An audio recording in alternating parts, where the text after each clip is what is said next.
Well, happy belated July 4th for those celebrating in North America. And it was party time all around if you've been watching the ALGS. We just kicked things off with fireworks in EMEA, and now it's time for North America's turn. The last day that Group A will play. And of course, that means the last time you'll see Falcons before the regional finals. All of this, so much on the line, and more Apex, of course, coming your way. My name is Rain Day, and I'll be your host today alongside two brilliant other casters for this match day 8. So let's go ahead and introduce them as well. First off, we got Tiff back in the building. We started strong in EMEA. It's now time for NA's turn. Hey, let's do it. Honestly, you said it all right. Group A, it is the last chance to determine if you can make it into the regional finals. So the teams that we need to see step up, I'm looking at Oxygen, Elevate. Let's see if you can do what EMEA did earlier. Well, another person who's joining us as well. She missed the first couple of games. Wasn't her fault, though, by the end of the day. It's July 4th. It's Miami traffic. I mean, we're just happy she got here in one piece. Vicky Kitty back here, starting off strong in North America. We're so excited to have you. Listen, when I got the Play Apex call to sit up here with you, Rain Day, and Tip, I would not have missed it for anything. Happy to be on this broadcast with you guys, to be going through North America, because like you guys already highlighted, time is of the essence. Our last match day for Group A to really put on some points. You're actually giving me an idea of, you know, an Apex kind of bat logo in the sky. Yes. If we ever need you, the logo is there. I'll always be watching. Vicky, our Batgirl today, for sure. And it just goes to show that when you look at what's happening here, ALGS always has fun things in store, whether it's being on a broadcast online or being in person. And in fact, if you want to join us in person, we have just revealed the location for the Split 2 playoffs happening soon. Check it out.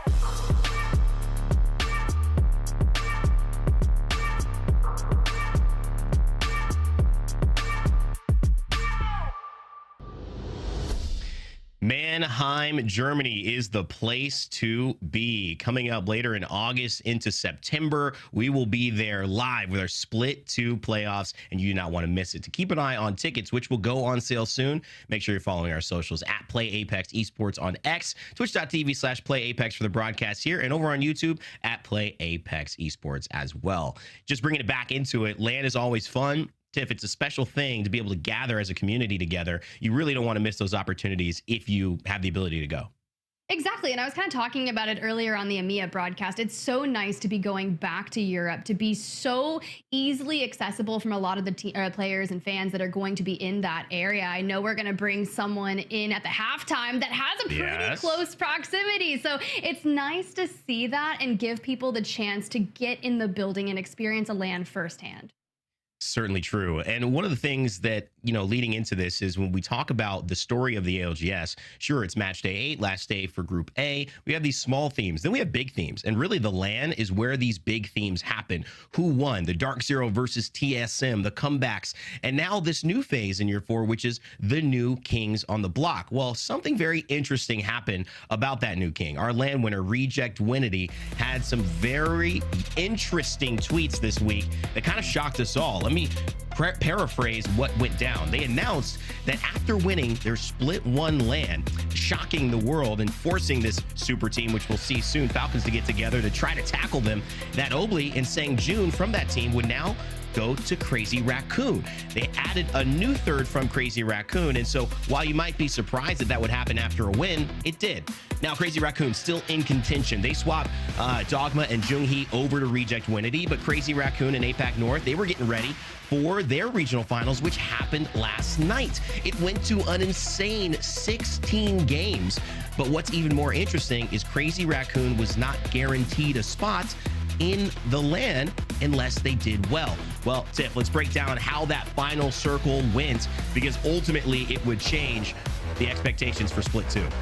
Yeah, it was so wild. We talk about breaking records, and all of that is APAC North's regional finals. The previous match length that we had seen in a regional finals was 13. And when I woke up this morning, we were sitting on game 11, and this team on your screen had everything to gain when it came to these regional finals, right? Fnatic pretty much locks it in via the points, and granted, they've changed around, but when it came to this building outside of Cascades, not only was it the diverse legend compositions that we get from APAC North, I mean, you could see there's the Gibby there, you still got the Pathfinder that's been the niche pick, so you bubble forward for Fnatic, but in comes the gravity lift from the team that goes on to win. I'm looking at Striders, right? They pop the grav lift, they get out of dodge in terms of all the resources that are coming out for that endgame.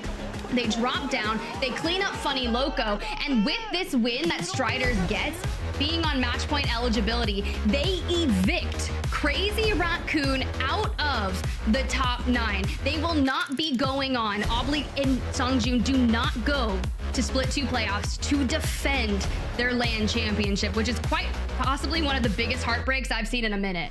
It's not only, I mean, the biggest heartbreak, it's like, it's kind of hard to put into perspective. This may be the first it's ever happened where we've seen a LAN champion not make it to the next LAN to defend their title. And that also means that Team Falcons are pretty happy. EMEA seems pretty happy as well. APAC North and Reject Winity, I'll say it, they were phenomenal at LAN. That will no longer be a threat. Who will take their spot? We're going to find out here. APAC North already has their 9. I believe it's 9, but also APAC South looking to add a few more alongside Legends Gaming. Leave No Witness and BR Demon from South America. That just happened, and they just qualified. And Shadow, and of course SSE X-Ray will be making it from China. One of the interesting elements of this too is nobody in EMEA and no one in North America has qualified yet, Vicky, and that just shows you how tight it is. Besides Falcons, of course, and the race is still going on. It's the last chance for Group A, but for a lot of people, this is a chance to really step up and separate yourself from the pack, which so far has been very difficult to do. Well, when you're a God Squad out here from Team Falcons and you're sponging up all the points, that's what makes the rest of these qualifying teams interesting at what is left up for grabs here. As we take a look at the action that we have waiting for us on the other side, that's not all we're going to hear from Team Falcons. Sure, they're the only qualified team here in North America, but leave some for the rest of us, Rain Day. I mean, it's pretty insane. This gap right now, well, you know, they intended to set records. They shook the world by storm when they combined. They're certainly following it up. And, you know, I honestly don't think, Tiff, there's any other way they could have done it, because making a team like this, leaving the legacies of Dark Zero and TSM behind, you better be hoping that you get the results. And so far, they have definitely gotten that.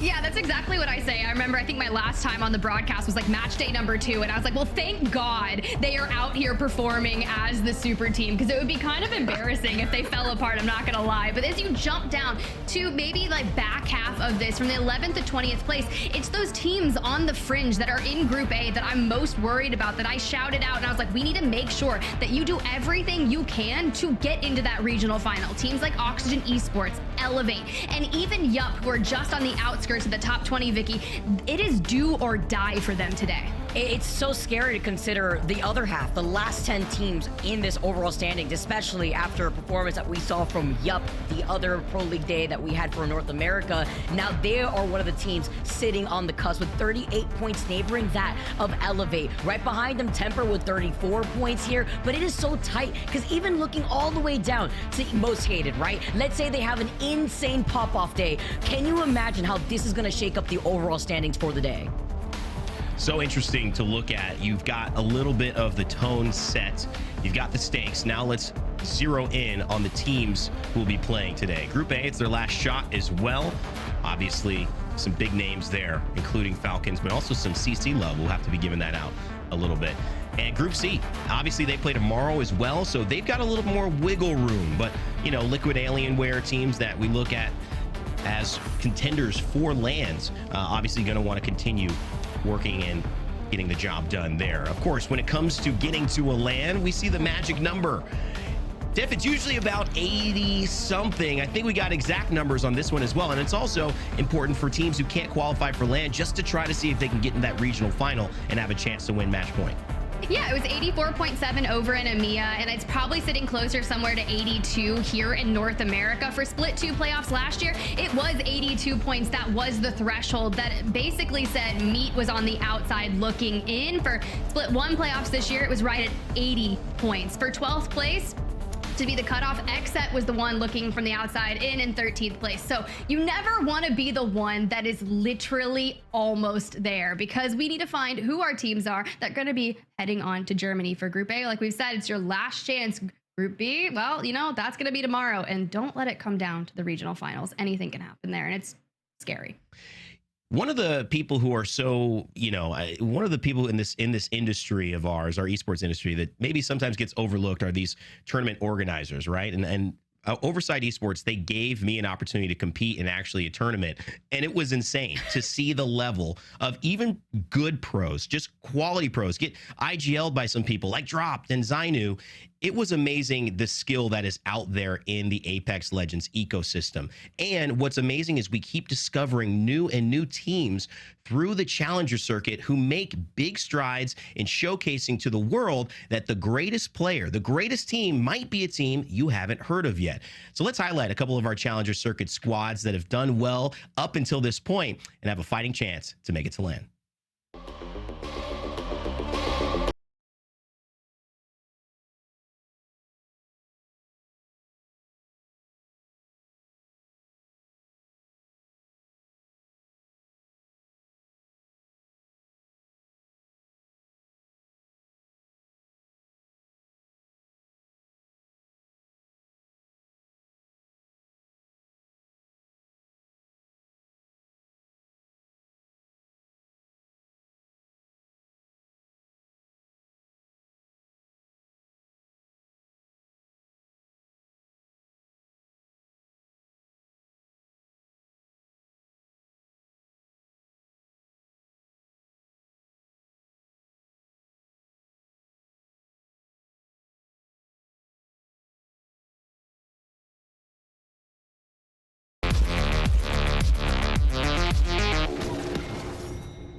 I mean, you just look at the stories, MVP in EMEA, Atenum, who's his first split in Pro League, and you can see these things starting to be real, Vicky. People actually achieving their dreams in esports. It's no different in North America from Board, Pioneers, Weave, NGNL Esports. So many great stories and great players that have helped shape our league.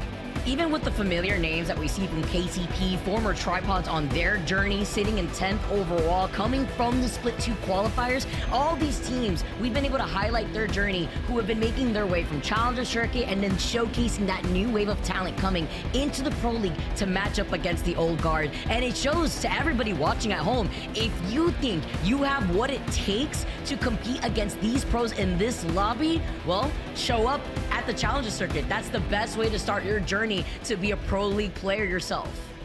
I think it's July 20th to 22nd, and registration closes on like July 17th. I'm pretty sure I remember that from the earlier graphics. So stay tuned for that. And yes, your journey in the ALGS could just be beginning this month. Okay, let's talk, Tiff, about another team that's been pretty impressive here. They go by the name of Yup. Walk me through how this team is performing and why they're somebody we felt the need to highlight today.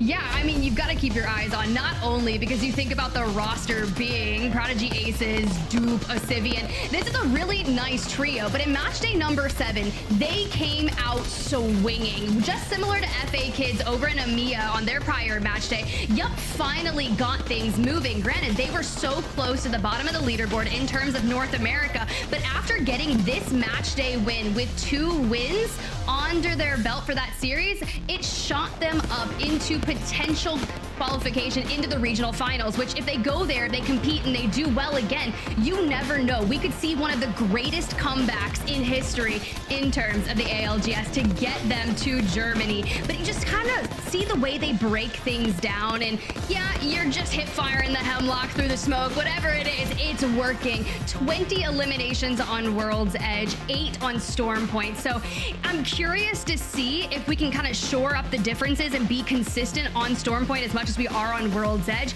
But you can see match number 2, 8 eliminations and a win. Match 6, 8 eliminations and a win. And that kind of allows you to bide that consistency overall through the series. And it's just really good to see them kind of setting that straight. And who knows, maybe they carry on the momentum today.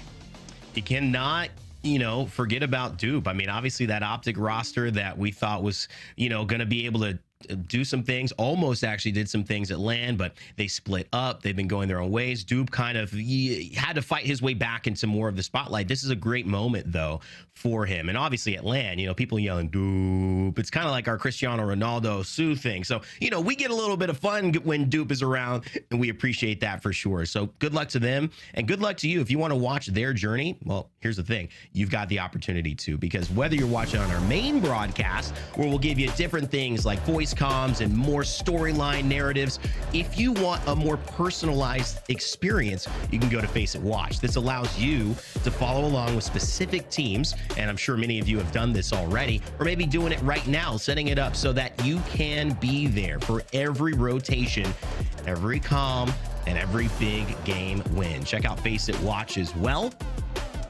to watch it and have control. The ALGS is always fun. So many different stories. Today will be no different. We are about to get into games. We're about to get ready. The players are loading up. And guess what? That means match day 8 is about to begin. So, Tiff, Vicky, let's get it started. Ooh, I'm excited. Vicky, we were talking about it earlier. I was like, thank you so much for getting on here and joining me on the mic. It's been what, like a year and a half, 2 years since we got to cast together? It's been 50 years, but it's time. It's time to rendezvous, Tiffany. What better way to kick off you and I casting together than a day where there's a lot of stakes on the line? We've highlighted them already. I like how we highlighted Yup. You talking about the most important part about Yup after having a crazy match day for themselves. Better late than never, I always say, when it comes to showing up, because talking about the individual players, Dupe being on that team, he was the best Gibby when Gibby, Caustic, Valkyrie were in the meta. Yes, I am throwing you guys back for a ride. If you guys remember that composition meta back in the day in the ALGS, that's where Dupe really showed up. And now transitioning to adapt around the very interesting legend compositions that we've witnessed across all regions, well, we got to start off on Storm Point for our first 3 games, and looking at the draft pick that we currently have for today, Tiff. Yeah, we need to throw it down immediately. So many of our teams went for World's Edge POIs in the first pickup. So Pioneers, they decided, no, we're going to start things off on Storm Point. They grabbed the Mill, which is a POI that they're very familiar with. And then you see Cedo going next, Echo, Lightning Rod for the Falcons. But yup, they grabbed Zeus Station. Now you think back to that match day 7 where they found those 2 wins. They were coming in from Zeus Station on Storm Point and Tree on World's Edge. So obviously they were enjoying those rotations from Zeus. They went ahead to run it right back.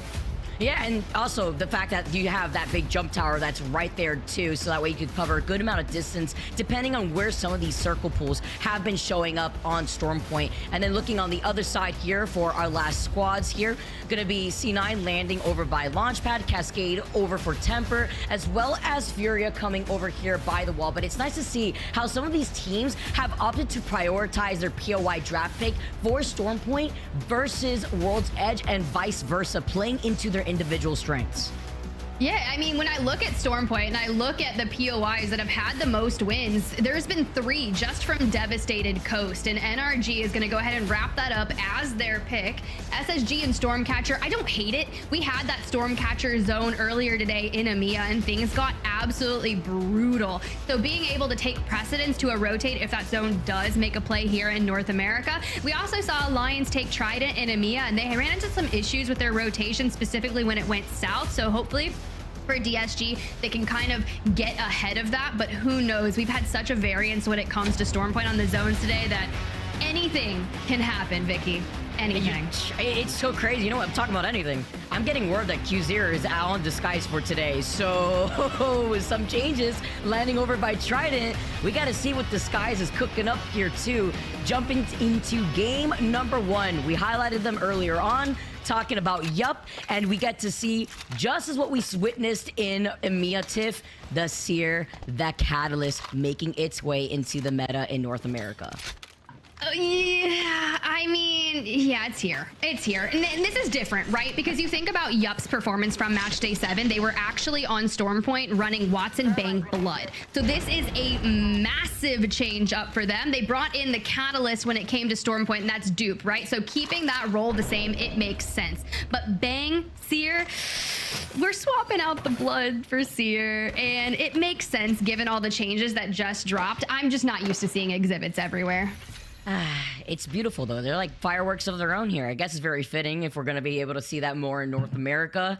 Now, considering the fact where this circle is going to be pulling and how we highlighted Disguise landing over by Trident, they also, by the way, had an Evil Harvester, so that's always nice to see. But the circle is potentially pulling by the choke of Northpad and Checkpoint because, Tiff, we've seen a very similar circle to this where a lot of teams, they bank on Checkpoint rotates, maybe much more safer rotate coming out of the down B side if you're looking at Vanity. But I'm also focusing on how much information is available in the northwestern part of that map. You saw the ring console, you saw the survey beacon over by Checkpoint. It looked like Northpad had a ring console themselves, and then Down Beast with another ring console.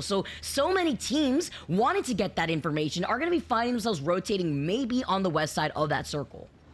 Yeah, there's a lot of opportunities to grab those ring consoles. And if you're Oblivion, well, you just need blue shields to hit that level 2 perk upgrade for Fuse to get Ringmaster and have access to those. So you're already seeing that their pathing will include that next Evo cache, which will be enough to go ahead and get access to it. So all the comms coming through that are accurate. Cascade Falls even had access to a ring console. But a lot of our teams are hitting the move so quickly. Anytime it goes to North, and even maybe Checkpoint. Well, to be fair, Vicky, the majority of our zones don't actually go Checkpoint itself unless they go to the buildings in the south. But I'd be curious to see how that one rolls. We've seen it before, and I actually believe that may have been a game where we saw the board really pop off, but we have to see now with Furia already going to be able to take an aggressive angle and get the survey beacon, also extra Evo shield charge for themselves. But seeing that looks like to be their pathing right now. You see them pinging the next Evo Harvester while also noting that CCE are right in front of them. So immediately takes that zip line and gets out of the fray. Yeah, you got to get through that choke. You do not want to find any resistance early on, but we did see Keon is playing today, so good shout to him. I heard he had his power go out and had to drive like 30 minutes to redo his setup elsewhere, so happy to see him still be able to lock it in here for Furia. For Flat, in the meantime, yes, we've moved into a viable position, but sometimes when you get into kind of those areas, the donut gazebos, I just don't feel very safe on them early on, but a team that's on the fringe, Elevate on your screen, Slayer trying to back away and maybe find a reposition sack with the swing. Once that angle, but there goes that exhibit we're talking about. It's always there. The shiny beacon to let everybody know who's fighting right now, but Elevate and having Zach on this Fuse though. Look at the amount of damage output, but specifically the space he's elevating for Slayer and Luxford to actually get enabled into a better position. I love the aggression that we're currently seeing from Zach Major holding it off angle, and I love the follow-up here too. Oxygen, get deleted on your screens. What a quick fight, and elevating Elevate already at the very beginning of getting that free KP. Yeah, but with Oxygen Esports being the first team out, this is another team that we highlighted on the fringe from Group A. This is their last chance to make a play to secure themselves a slot in that regional finals for the hopes of making it to Mannheim, Germany. But Elevate do need every elimination because they're sitting in the same boat. But I do love the way that with the Fuse, you can kind of take angles and make space between the knuckle clusters, and the majority of our Fuse players in the lobby stacking 12 grenades with ease. It just makes for some chaos. It's the legend comp diversity is insane. Are you guys looking at this at the top of your screen? That is, your eyes are not deceiving you. There is one Gibraltar in the lobby, and it is not Tube. It is actually RKN from Native. And you gotta respect your elders for a reason out here, Tiff. It looks like Native Gaming may be cooking up something that we weren't expecting right now. Temper in a lot of trouble. They get eliminated, and Most Hated now currently as a duo looking to reset where things are getting heated very quick for these squads on their quick rotate. Yeah, this is a team that's 9 points coming into this outside of that 20th position to play in regional finals. So I would really love to see a solid showing out of them, knowing that this is their final match day to be played. You have everything to gain and technically also to lose. But for Furia, making their play out of Checkpoint, gonna find that information. And Liquid Alienware is also here. The Rolling Thunder is going to push them just further back outside of the main area of checkpoint. But once you lose that high ground and someone starts to take angles on you, it can be really detrimental. Highlighting Liquid Alienware sitting in 6th in the overall standings right now. This is a team that we know takes a little bit of time to ramp up, but once that momentum is there, they absolutely go crazy right now. With Hawadis being on the fuse, the Pathfinder now being a lot more common to see here, being able to get that ring console scan alongside your fuse as well as a survey beacon. You go hand in hand with who you want to rotate through, but playing off this slight low ground, you can see that they have the information on where the circle is going to be pulling. Do you want to take this fight or do you want to coexist on this platform is the question.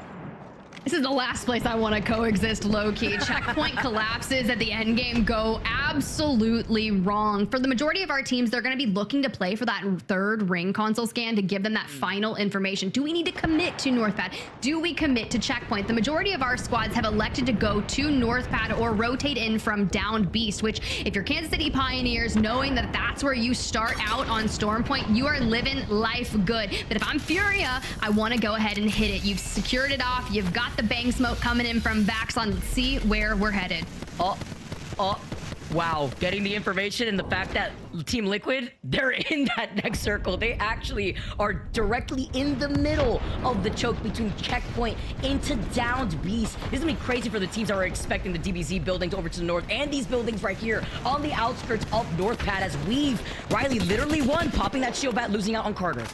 Ooh, okay. I was gonna say that's some good damage throwing down there, but Riley peeks through the doorway and Phony just opens it up. SSG are really working this fight to their advantage. They're taking minimal damage and just suppressing Weave to the best of their ability, even grabbing the Fools to deny them any chance of a reset. Here we go. I love the Seer passive as you ADS constantly hold those hands up. Be like, where is my last member of Weave? I've got to take him out.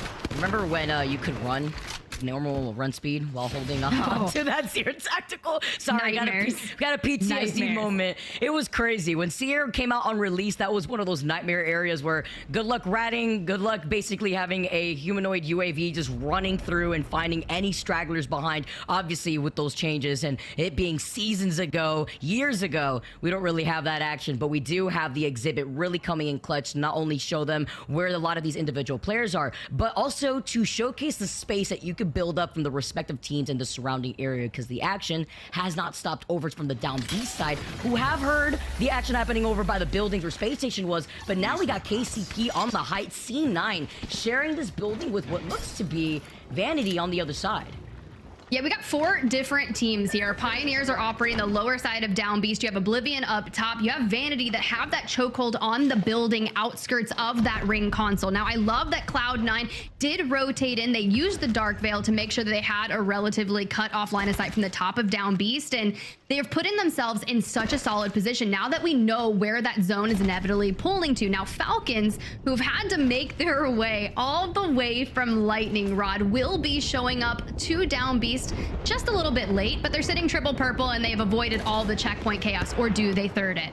It's a little tempting here, but their priority were those evil harvesters that you just saw them. So if anything, they could just hold that choke and completely annihilate these teams here that eventually would have to rotate, whether it be on the north side of checkpoint or commit to that south side that we saw Falcons in. Liquid Alienware have moved up. They're getting pinged off to the side, but they were able to get that initial knock onto Madness. Yeah, this is a fight that we're going to need to clean up and clean up soon. Yanya, you can see the cross just getting fired from all different angles. Luckily, does expend the grapple to get him back inside.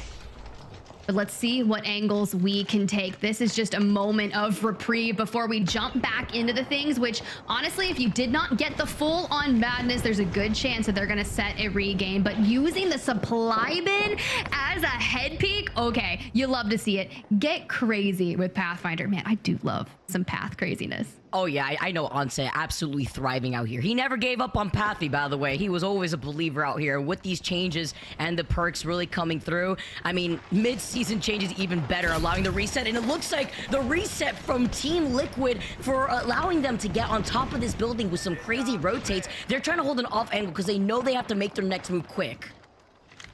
Yeah, there's one member of Furia that's still lurking about, but it looks like they may have already dropped to the low ground and just decided we need to get out of here. That's why Niazul's kind of walking up looking for any kind of information we can get or see where Furia may have ran off to. I think they did get the full on Madness early on, and now Furia will be relegated to that duo win. Okay, still putting that damage down, making them really work for it. But this is also one of their big goals, right? They want that ring console information. Where do they need to pull to? And well, it's not going to be Checkpoint, and all the teams that made their way to Down Beast early on are going to be reaping the rewards.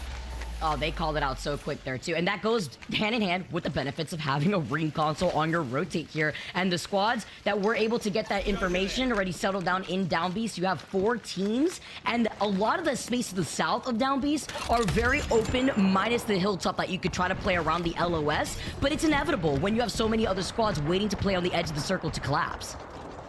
For sure, and for most hated on your screen, it would be really nice if they could go into the end game with their level 2 perks, but 763 away from Laser. I honestly think their fuse wasn't that far away. Now, maybe if we connect and stick someone with the knuckle cluster, we can get that damage done quite quickly, but the angles that we are taking straight onto DSG, even the focus of attention comes out, trying to fend off the push, and it does enough for now, but not when you've just got to invest those knuckle clusters straight into that open area. Enemy, though, on the left-hand side, we'll have to check in with them later.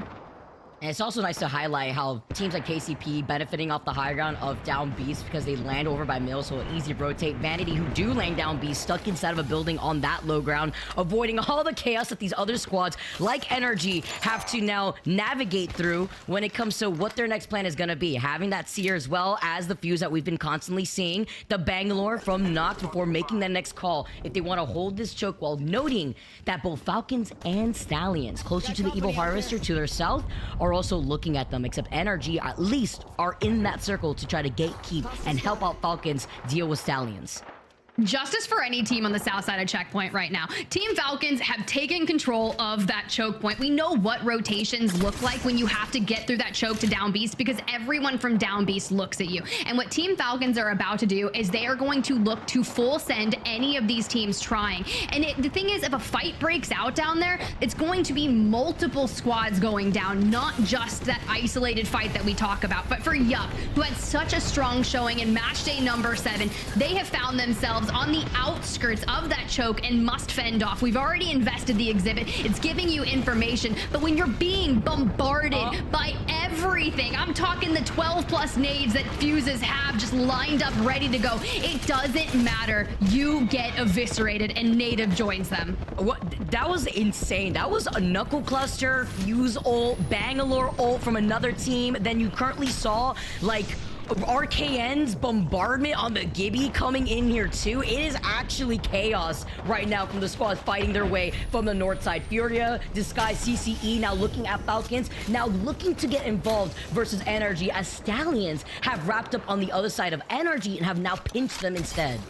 Yeah, I mean, Hal already opened up. They've got the initial knock on to Reptar. NRG still fighting the other team that's still here, Stallions, and it's just allowing the Falcons to come in and play cleanup crew to not only NRG, but Stallions. Now at 3 eliminations, they've relatively cleaned out the south side of Checkpoint and can take all of this loot and focus on how they're going to get into that Down Beast area.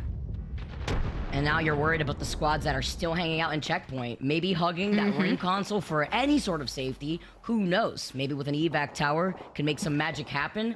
But holding this position means that you will have to run into Team Falcons by that next choke. And the only other team waiting outside that choke for Falcons will be Elevate, coming in slowly from the southwestern side of that next circle. Space Station engaged, though, from the high ground. They call it Nizul, drop down right into Yanya's face, though. Zainu forced not to reset, but a little bit of a scattered fight here, separated from Space Station and Liquid. Okay, Koi from the high ground. Liquid Alienware, they are done and dusted, but now that that ring is starting to come in, time is of the essence. Do we have evac towers? There it goes. It gets called in, but are you going to be able to make that in time? We'll only have to see. There is no room for air. Falcons are going to do the same and call in their own evac tower, but from the north, Furia trying to hit a last-minute reset with Madness, throwing the arc stars down the line, but we need to be running. And running, and with the smoke coming in tier 2, sliding down here. Is this the other floor? Furious Vaxlon was one shot. He gets taken out. That was nonetheless a very hard rotate to make. Cap tried to stay alive. He got destroyed with a Sentinel shot out in the distance, and Flat were right below them after CCE get eliminated. In the distance is another team south, or rather north of Down Beast that's going to be disguised, who are still alive, looking at the chaos happening alongside them.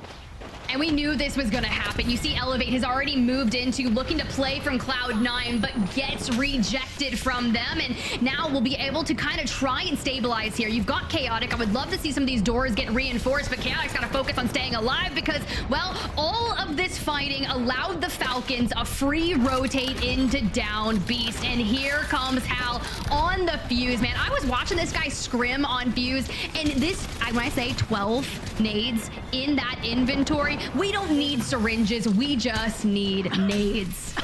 That's the most important thing. You don't need a heal when everybody else is already dead, and that's the way that Falcons plays. Because look at the split attention, 0. I can only imagine that those comms are going crazy. They immediately diverted their attention to their backs, looking at the way that Falcons is playing, farming this lobby. Let's jump into a listening with Falcons as they clean up the rest of the last 6 squads. Where it came from? There's a team on the fence. Scan around a bit, Jen. There's a team on the fence. Team on the fence. Nuke Northwest, play under. Nuke Northwest, play under. Okay. Let's go peek. I'm peeking now. I'm selling. We have to play this corner. Maybe it's above. Or we can play front room building. Look to fight build. They're being nothing over here. I think it's better. I think it's better. Looking front room build. Just forcing it here. Forcing it here. Oh, no, me! 3 men on me! 3 men on me! One man! Fighting. I'm on the side! I'm getting shot inside. I'm batting. Yeah. We're playing the killers. Play the killers. Fuse almost cracked. Bang's on me. One close. I'm swinging. Enemy. I'm chilling. Bang, cracked on you. Yeah. Bang is dead. I'm hitting them. I'm dying. Fuse one, guys. Kill them. Fuse one. Maybe res? Not sure. No, don't res. Play for the side of the building in front of you, west. 300. Yeah. The side of the building, the side of it. I'm part of that. Like, not inside, alright? Don't go inside. Don't go inside. Just jump to the side. You gotta go. Jump to the side. Come to me. We can't play there. On me. You have to. Yeah, on me. I'm peeking. I'm one. I can't. Alright. Pull to me. You can climb over, Jen. Well, Falcons, we lose out on Hal, we lose out on 0, but Jen Burton, the Seer, last alive. But there's a lot of things we learned in that listen-in, is the fact that 0, given those calls, is doing the cardinal directions to the actual degrees, like 300 west, go. And Jen Burton lives to see another day. But for Oblivion, who have racked up 3 eliminations, find themselves in the top 5, Vicky, and in a really solid position. It's great for them to also have that fence line to their right to stay out of the line of sight of the squads that are trying to look at them. I'm thinking about KCP playing off that slight low ground here, while Oblivion do have the height. They're playing in a split position to hold 2 different angles at the same time. 2 on your left, 1 on the height that you currently don't see right now, but KCP on full blue Evos is what I'm worried about. Jen Burton, can you make the magic happen here as a solo? I mean, you're gonna have to play your best with 5 squads left here. Ooh, all right, disguised. Here, trying to get through these piercing spikes. They can be one of the biggest enemies left in the lobby. Purple mag on the Havoc, which makes it feel pretty nice regardless, considering it got that rework on the mags. Trying to take angles and fight through whatever you can. Sometimes you just gotta push in with the Hemlock and let enemy look to clean things up. Vanity now eliminated into the top 4. Do we have enough time to get a reset without anyone pushing? Well, you should be able to, because you just have a nice Jen Burton on your roof. That's all you have to worry about, right? But you say that, and Jen is incredibly scary of a player that we know it, and maybe trying to see if he can find an opportunity to capitalize off of what is left of these squads. KCP with blue Evos, though, calling in an evac, right? Looking at them, though, is Oblivion waiting for them to try to commit here, but the smoke nades, there's only so much you can really do here when you're forced to only go in one direction, Tiv. Yeah, you throw down 2 knuckle clusters and a ton of nades and you save the mother load, but here's what happens. happens. Gent happens. He says, oh, you want to play Fuse? Pony up, baby. Here are my frags. This puts them into the top 3 and gives them a decent rotation out. We see Jen Burton fall. So now into the final 2. And we're going to open things up with some thermites. Let's let it burn. I need to see a slow-mo what KCP just did to Oblivion. They decimated them, but with our last 2 squads in disguise now, turning things around, they are your game 1 winners. We talk about some changes in this lineup, and QZ are coming through with the rest of this team to make the magic happen for game 1. It's quite impressive for DSG. We knew they needed to show out today. Now, think of this, right? They landed Trident. We were talking about all the rotations that could come through from Trident in particular. And if you're going to have a zone that really leads to you, well, down Beast. They moved in, took up residence, and just cleaned out all the teams they needed to. And did it in a very fast fashion, Tiff, where we saw what happened to the squads caught against the ring. They rotated quickly from Trident. There was a ring console by Northpad. Were able to get information and then place themselves very early on to avoid all of that madness that we saw before, right before all that stuff happened. So they really were able to time that rotate in an appropriate fashion so that way they wouldn't be finding themselves pinched in that final circle. That was their 32nd pick too. So like they were already so far down the line in terms of POI draft for Stormpoint because they focused on getting their World's Edge pick in first. And you've got to be feeling good. You're like, okay, well, I'm left with Trident. That's fine. I'll do just good, which makes sense because they're used to playing from Northpad historically. So they know all the rotations from there. Regardless, nice job done there for Disguised. And Team Falcon still coming out with a lot of KP to their name. They weren't getting the top 3 placement, top 2 at the same time, but with the KP that they were able to accumulate, wouldn't be surprised if they're sitting 2nd overall. Still great showcase, but also highlighting what happens when you split your attention into 3 different squads that were holding that fence line for a end circle like Down Beast alone, where there's a lot of open area to the south side of Down Beast. As we take a look at the match results, seeing the team that came out on top, Disguise with 9 KP to their name, KCP getting 2nd place, and on top of the 3rd place that Jen was able to get, we were able to get that 10 KP to accumulate to the total score. Yeah, that is everything that you need to do. I'm talking about those 3 KP, considering you were underneath Down B sitting with blue Evos for an eternity. And even though Oblivion took those angles and tried to hold you out, they still walked away with 3 eliminations and 8 points, so it's really not bad. Then you look at SSG, who got caught up in checkpoint, double-digit points for their match 1. The back half of this, though, Furia.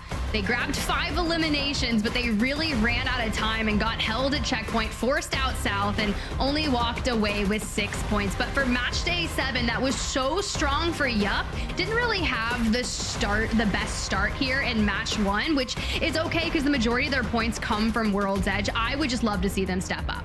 You gotta see if it's possible. When you have some of those difficult rotates into a volatile circle like that, you know why so many teams were trying to take the lead with those evac towers. But looking at Disguise and the way that they were able to play around the 4 KP from Design, 4 KP from QZer, and an enemy coming in on that Seer with 1 KP, but following up Lovely here with the assist too.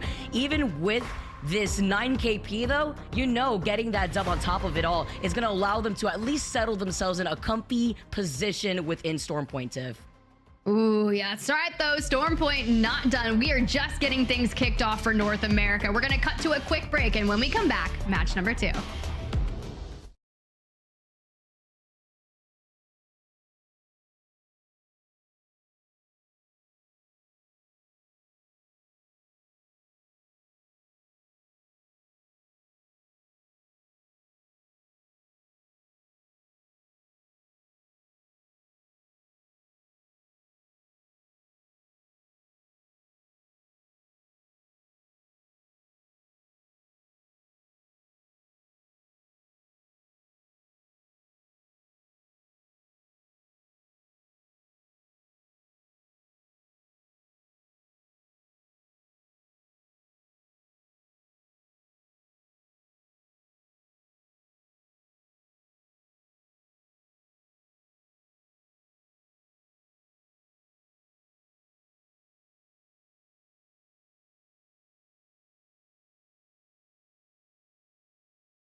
Casting that last one, DSG off to a great start with Q0 no less, jumping in as well. And Tiff, it's just always fun to see North America's shakeups. Match 1 already done and dusted, but game 2 underway. Still a lot that can happen here, especially for Group A, who have just 5 more games left before those regional finals. Let's walk through some highlights, though. Give me your thoughts on how today started. Well, let's just run it back to the break with that trivia. Moist, not moist, moist, moist. I was like legit cackling over here. But yeah, the highlights, right? It was just the name of who got into Down Beast early enough and who called that based off maybe the second ring console or the third. But for Disguised, you know, they got here. They fought their way through the north and it really paid off. Now, Oblivion, I honestly thought they were going to be able to do something from this catwalk area, but then you just see everyone implode because of what they were trying to do to Kansas City Pioneers. Well, they answered back with a little bit of their own. Then they full swing out towards the left. And this free cam really gives us the lay of the land on how they tried to piece apart Disguised. But Disguised were just so strong in that fight. A lot of work still to be done, but thinking about what is possible with DSG here with just 15 points overall. 2 big wins, something like we've seen for Yup. Well, that could put them into the position definitely for regional finals, maybe to qualify, but it would have to be obviously a continued dominant performance. They're off to the right start, though. They do play tomorrow as well. And if you want to play, check out the Challenger Circuit. It is open for registration, closes on July 17th. The games will take place July 20 to 22nd. Visit battlefy.com/ALGS to sign up. Tiff, you've been doing a lot of hype about that. Always love a good Challenger Circuit.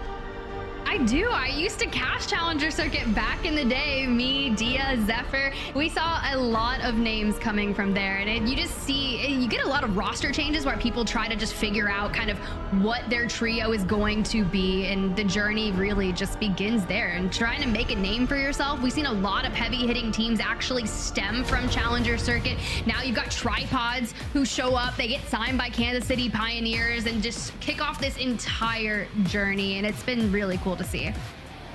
It always happens just like that. Sometimes the little decision feels like, well, let me just sign up for this thing, see what happens. It leads to a whole new world of Fearless later. You can't believe the story. I've had that happen in my life. I'm sure many players, and I keep bringing up Atnam as well because we had a chance to interview him saying, you know, my dream was to be on that LAN stage. Well, at this point with Trojan, there's a chance. There is a chance. And so seeing those dreams become a reality, not just for you, but for your family, the people around you who go, wow, this is real. I definitely didn't understand the depth of what you were doing playing video games for that much. Well, it just is so great to see those stories happen again and again and again. So we'll see which ones continue to be told here after that Challenger Circuit closes. But big story for me, it is DSG right now. And I just, you know, I was a little baffled by the swap, you know, for Timmy. It didn't track with me, but obviously, you know, Timmy's spoken about it. And I think DSG finding rhythm that when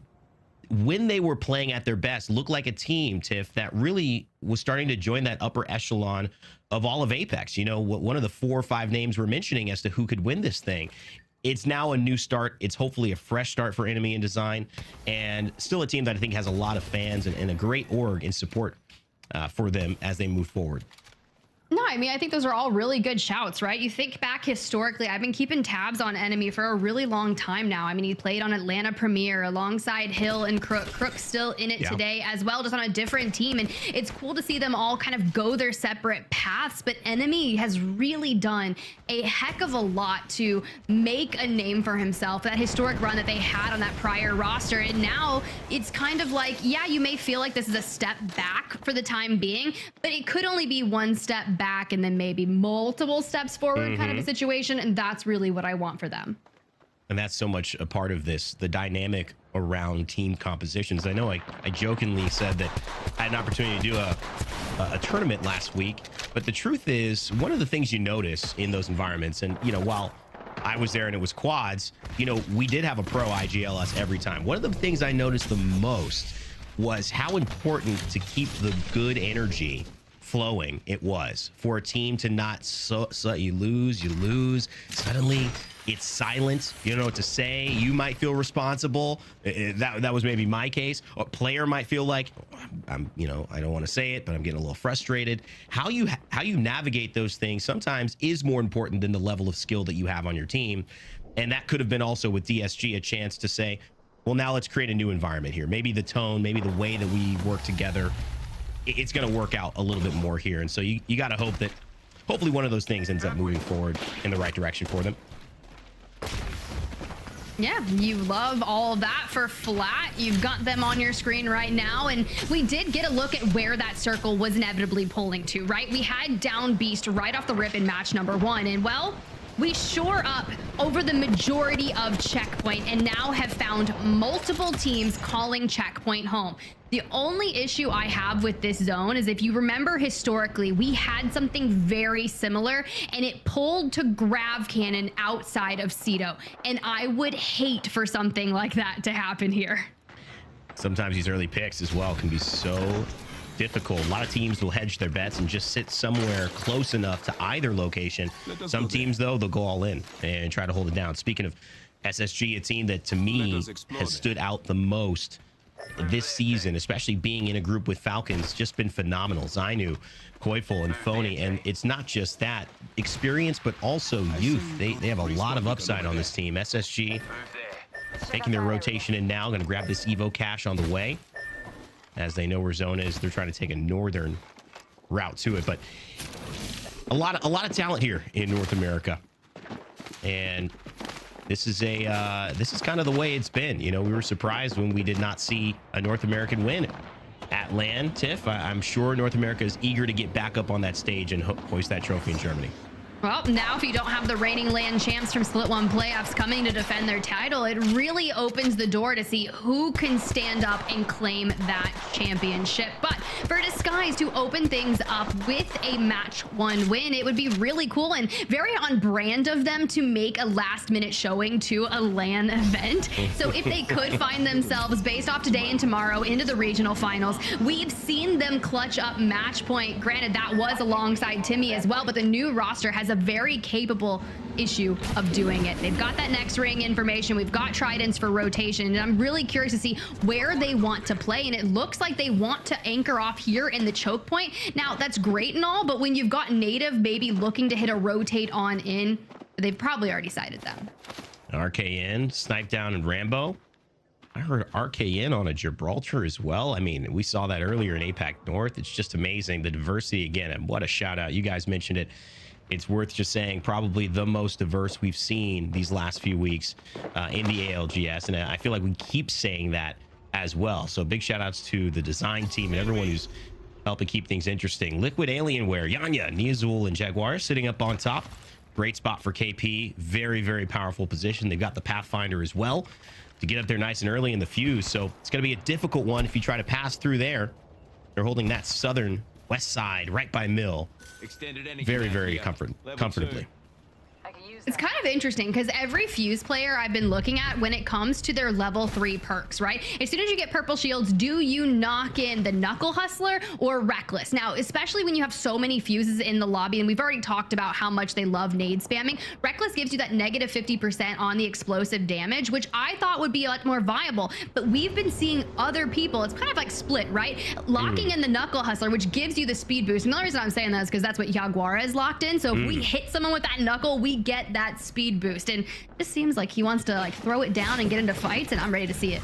To me, I think it's more just that moment that you do hit it, right? If you are in need of a little bit of speed, I think it's about 30% what Bangalore gets with their double time passive. That can be the difference between staying alive and dying, right? Especially in a lobby like this, getting aggressive, you've got to make that rotation. A little bit of speed could save your life, but so could explosive damage. It's a toss-up, but the way I look at it is Knuckle Hustler, I can control if I'm hitting that, and minus 50% explosive damage, you kind of already have to be in a bad situation for that to take effect. And generally, I don't love things that work only when things are going really badly. That's just generally how I kind of consider it, because it means you're not in a good situation anyways. So, you know, you don't need benefits. But, you know, each to each their own. I think it's because I have just like the risk management inside me. It's like, what do I need to do? And then you see that circle come to fruition, right? We thought we were going checkpoint last game. We pull all the way out to down B. So Furia have set up shop in that same position that they took in match number 1. But this time it could actually pay off for them. Now teams like SSG, teams like Falcons, they're going to have to work their way in, and Stallions will have to make a play from the south side. Now I'm keeping my eyes on Albrelelli in particular, on that path, knowing what perk he got, because there is a ring console that is still in mill. They could jive back in, look to get that information, and I'm assuming, yeah, that's what he locked in right there. So they have that information, they know they have to move forward, and it's time to do so. Well, round 2, still 20 teams alive. We've been able to go on some nice conjectures and talking points here at the start of this game because nothing is happening at all. And well, North America, I think the tension is real because they realize, well, each game here, I mean, now we're looking at 1/5 of the remaining opportunities for me to make my claim, stake my claim for being a part of regional finals, maybe being a part of LAN. So obviously everyone treating this with the utmost respect, as they should. Team Falcons, Jim Burton taking the role of Seer here on this map, and using that Heartseeker, just trying to get some info on the players above them. Look, the fact that we were able to walk in through this checkpoint and just go underneath through spiders and now climb all the way up because Furia has rotated further into checkpoint is crazy. Yeah, this is just IGL stuff right here. I mean, at the end of the day, sometimes it's not flashy moves. It's knowing what you can get away with. How can you get away with it? And then going, man, that is just an experienced shot caller right there. Stallions, they're under pressure. Ram gets a shield battery off as well. Albrelelli around the corner, finds a little bit with the volley. He's going to get a full knock. And that is beautiful there from Albrelelli. The Hemlock doing work yet again. And they're still in the middle of a fight. Exhibits will go down, though, so no more information. Will they stay aggressive? They will, and Albrelelli goes down just like that, and so does Retzi. Also, and it's Elevate Gaming who swing when the exhibit ends and clean up Stallions. That is so wild between C9, Stallions, and Elevate. But Elevate need the eliminations. They need to make one heck of a match day number 8 for them. They own Cedo Station for the time being. But since the circle isn't necessarily coming here, we have to figure out what our best course of action is to get out of here and get deeper into checkpoint. You look at all the options. We've got that tunnel where Weave has occupied themselves. NRG are electing to hit the evac tower and find themselves further on in from that northern side. Now, knowing where Falcons had already walked on through, we're electing to go towards that right hand side. CCE there, and no, actually, we're going further. Interesting. It's a good wrap in a way, but what they don't know is there's another team making the same wrap, but from the other side, and it's SSG. This should be interesting here. NRG, though, are gonna be able to probably win this if they can land and get their med kits, because if they can do that, SSG has to be coming in here with less health than what they've got. I'm not sure they're wise to it, though. They might just be looking out for themselves, saying, let's just get up, get out of this choke, and that's exactly what will happen. They'll run under CCE, and SSG will just still be waiting in the zone. And Liquid Alienware's right behind them, too. What is this? A cha-cha line? Getting mirrored. I don't know. We just better start dancing for SSG. You better move on forward or start focusing back, because not a single bit of phony has moved behind to check the ring, despite that passive being the one to give you that information. You do see the enemy nearby, so it seems like they've pinged it out. But Jaguares, look, they made sure they healed up before entering, and here we go. The Havoc is opening things up, but it isn't. Not enough. Not enough. Zainu, Koi. I'm talking a Fortitude 9.8 play just went down on Liquid Alienware. And I'm telling you, though, they get silenced and scanned right there. That's a massive element that Seer brings that Bloodhound does not. Reptar, Fun, and Knock, they kind of made the smarter play. They didn't know someone was behind them, but if they assumed, they just got to the high ground first. So now they can play spoiler if they want to, but they're still looking forward. They're going towards zone. Knock, he's gonna lose Reptar, and he's alone. Now he's silenced as well. Doesn't have the ability to throw the ultimate or a smoke, which could save Fun. He's gotta use bullets to try to get it. He hits a few, but it may not be enough, Tiff. Yo, this is going south way too quickly. Reptar get pieced apart by Adavan and a Hemlock at mid-range, and now Knock is going under fire from the top of checkpoint. We do have some trees to work with, but the chances of us recovering Fun and Reptar are going to be a very tall task. Temper does fall thanks to some help there from SSG. But job's not done, and well, DSG, they're running into some issues as well. We saw them set up in this choke point, but they never actually made it into Cascade. You love to see the amped up Sentinels, but when you're trying to take down a team on a Trident, there's only so much you can do, especially running into the same issues that Noct did, right? Opening yourself up to angles that can be taken from above. Great pressure with the Sentinel. I mean, there's a chance, but it's kind of like the one in Dumb and Dumber, you know, 1 in a million. Probably not going to be happening to get that team back. ESG Designful, just they have to go solo. Here is Laser and Dynasty, keeping him honest. Not risking their position, though. E8, they're running through this choke. Another battle of the chokes. It's just been an element of this game. It started off slow, but now it is jumped up to high speed. How are they going to get through this one? They're gonna nade. They are gonna nade. Unleash the remaining 6 frags into that tunnel, please. But you do have Weave that's gonna be trying to make a standoff. You have 50 seconds before that ring starts to close in, but you need to make this as quick as humanly possible. Already showing up on that focus of attention, so your abilities are going to be silenced for now, and Slayer just takes the brunt of the damage. It's gonna be a tough one, but Elevate needs to get through them. Meanwhile, Falcons also in the middle of a fight, and this one's with Yup. And Furia says, I like the sound of this. Let me get involved. So now 3 teams. Furia chasing Falcons as well. Jin Burton, not even on a red. Man, terrible. Falcons obviously putting a lot of damage in as well. Almost full armors for them all. And this is the fight we were just seeing. Elevate make their move, and it works. It goes down. 3 in a row, and that's Zach Mazer and Elevate cleaning up that fight, pushing through a Weave, and they'll get the reset.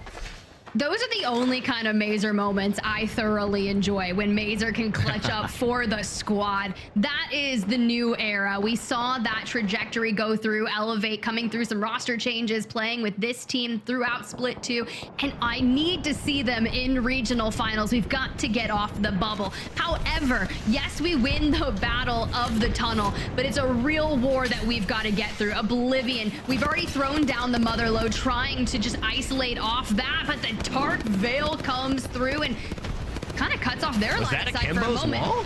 Yeah, I think that was maybe a mistake from Akimbo there. He kind of shuts off Blink's ability to pressure Elevate, and I think Elevate get away because of that, and Akimbo actually goes down. That might have just been a miscommunication, maybe not great timing there, but Elevate will live at least for now.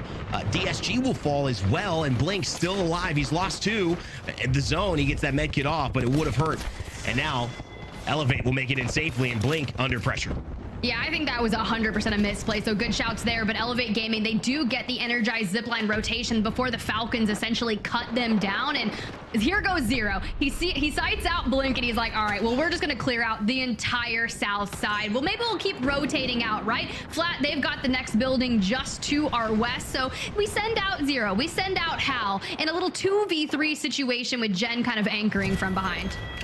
Furia also have been very active. Keon, Vaxlon, and I'm Madness. They've been threatening Falcons. It forced Falcons to rotate. I think they found a nice building, but they may still be looking for KP. Falcons are definitely on the hunt. They're going to look to try to find Flat. Furia content to stay here, but maybe not for long. SSG jumping into that one. Here's Falcons jumping up yet again on the Flat. 3 reds, 7 squads left. Only 3 kills, but looking to add more to the tally here. Oh, okay, there's one. Gonna knock straight onto Mamba. And you can run, you can hide, but you are not gonna get away just yet. You're prolonging the inevitable, and Zero is on the chase. Flat eliminated. Falcons, they just don't give you a lot of chances, do they? I mean, geez. Very, very aggressive. Always looking for it, and why not? I mean, you've got the 3 most winning LAN players individually there. You combine them. It's the reason they're called a super team, and they keep proving it day in and day out. They have stayed hungry. That is one thing you cannot say they have not done. They have stayed hungry, and they're continuing to do well here in game number 2. SSG also having a little bit of a moment. CCE, Yup, and Most Hated round out our 5 squads here, and also Furia to make our last 6, Tiff, as we head into Zone 5, about to close. Yeah, I really love where Furia has positioned themselves kind of in that catwalk where the survey beacon is above all of these teams. Now, Falcons from the low ground are going to get all of this pressure from CCE. We talked about the legend diversity. Well, this squad with the Rampart, Loba, throwing down the amped covers. We got the bow check, but can we get Cape back into cover?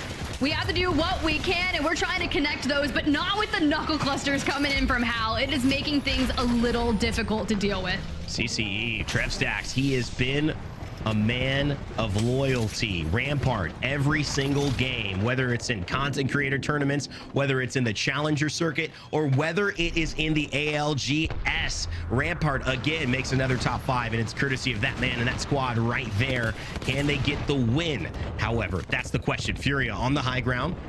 Hemlock and Havoc meta still has not shifted, or at least not shifted much. Very much dissimilarly to how we've seen the legend meta shift so drastically. Zero, he goes down, but he gets a lot of damage. This is them going on CCE. They get the cleanup, but they might have to do it as a 2 now. Yeah, and what cost? Zero goes down. Not fooled just yet. Furia was looking for angles to see what they can, but I mean, if you're gonna punch him straight into the hands of Jen Burton, he said, let there be light, get back up. And now they're gonna get an absolute reset because no one wants to send off the high ground of checkpoint to put any more pressure onto them. This is part of the intelligence there of who to push, when to push, why. They know that CCE. I mean, no one else is really playing Rampart like that. And so they feel confident they can win that fight and reset. Now Furia is still on the high ground using the Pathfinder's mobility. That energized zip line is going to make it a little harder to get shot off and fall down. But how long can they stay on this high ground as well? It's Falcons who are getting pressured. It might just be Furia going to push Falcons. That would leave it up for SSG to come in and maybe win this game.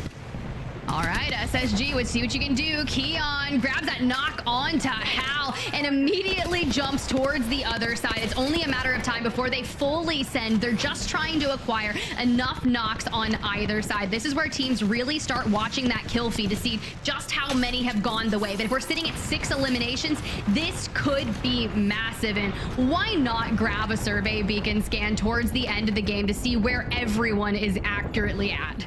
Yeah, I think he's getting some Evo shield as well, and that actually puts Madness onto a red. So that's so interesting because you're going to get that for your team. You do have the ability now to have that extra little bit of armor that might make the difference. Furia here in a good spot. But when are they going to drop? Falcons is gone. SSG do that. Sometimes it's not a good thing to drop, but they drop under cover, and Keon, it's everything. So we thought it might be an even match here, but I don't think so. It's a furious performance from Furia, and it looks like with that KP, it'll make it a 2v2. SSG has to pull a rabbit out of the hat, and it could just be Zainu doing it. He gets one. Oh, but Furia clutches up, and they seal the deal in a deliciously deadly 2v2 to win it all.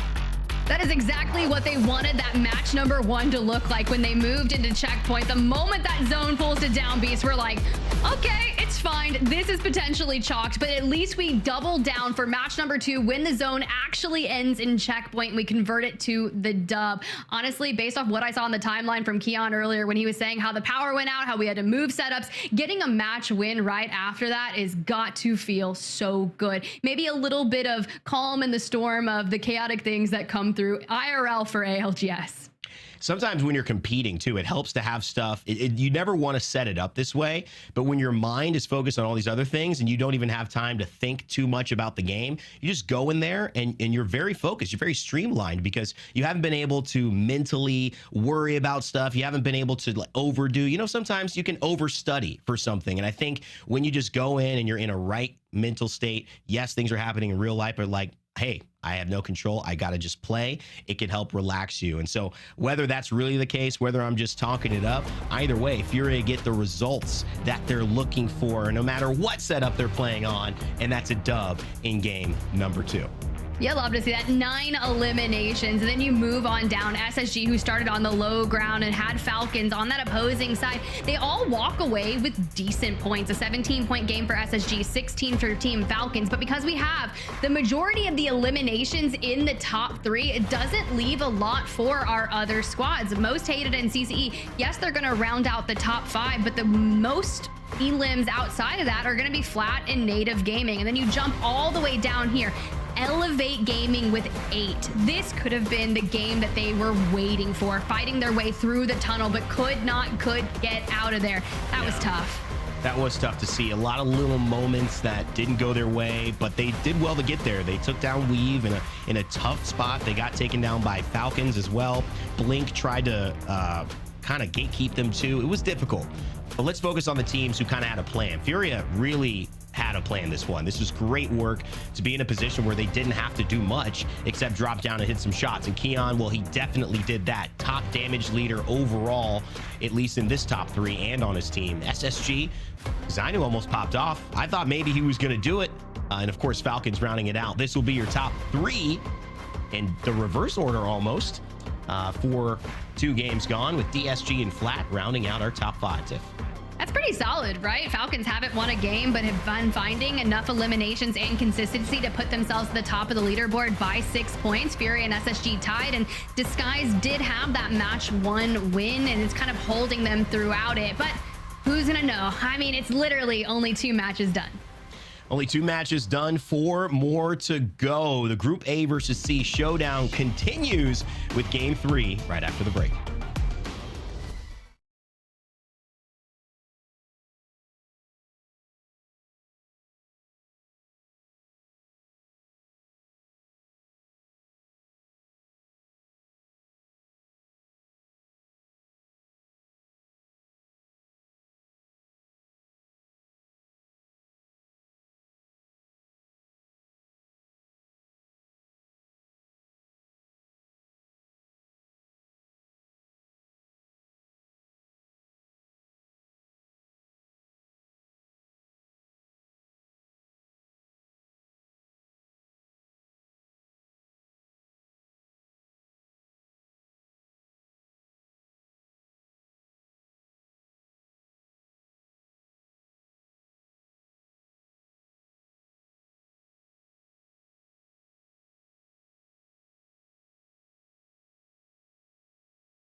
What's up, everyone, and welcome back to the Apex Legends Global Series North America time, and we're just about to get underway with that final Storm Point map, Vicky. It's going to be great, and the fact that Falcons still leads the way, I don't know if this is just a common occurrence with Falcons where it's not about the dub, it's about staying consistent, it's about getting the KP as we take a look at some highlighted moments from the end there, because it was Furia, DLF Furia finally answering their own call, being on the high ground before dropping down, but it was the journey of Falcons to be able to fight from that low ground to be able to put themselves in that last final circle, Tiff. I know you answered the Apex back call earlier, but were you like signaling it over checkpoint for them? You're like, stay here, Furia, it is time. It had to be. It had to be for Furia out here, especially since I know always trying to put not only putting Furia on board here, but we know the potential that this squad has in store for us. Also, amazing timing on the drop here at the very end of this final circle, directing their attention from both sides, but very scary. You know, it was a 2v2 at the end, but Space Station played that very patiently to get second. What a clean win. Now we kind of refresh on where our POI draft drop spots occurred there. For Storm Point, Furia coming from the wall. Zeus Station not necessarily working out the best for Yup currently, but granted, I said it earlier, I'm not too worried about their Storm Point. World's Edge is where they get the majority of those points for that roster. DCE making a good play from Command Center, getting the underside of checkpoint and going the distance. Would love to see them grab a couple eliminations along the way for this final match. Now, Vicky, I gotta ask you, because every time we cast together, we get a lot of similarities in the zones, despite the changes. We went down beast, we went checkpoint. Where are we going for match number 3? You know what? At least it's not those Echo HQ zones. I know you remember that. I know you remember that, Tiff. Yeah. You had them all the time. But it's at least, you know, been a little bit of diversity. Maybe not today in these final zones, but I'm banking on a southern zone, Tiff. I can't tell you whether it be southeast or southwest, but I could sense a southern zone incoming, which would be fantastic for the likes of T-Law, Stallions, maybe even KCP, who'd like to land over by Mill. And let's get started now. Our last game on Stormpoint before we transition onto World's Edge. All right, so for the teams that have found themselves outside the top 5, or maybe you're not even really within grasp of the regional finals and this is your last play day. Let's convert here. I'd rather see it on the 3rd and 4th matches of the day as opposed to the last 2. But for Furia, who just took that match win, hailing from the wall, we look at the resources that they have to start with. They were blessed with not 1 Evo cache, but 2.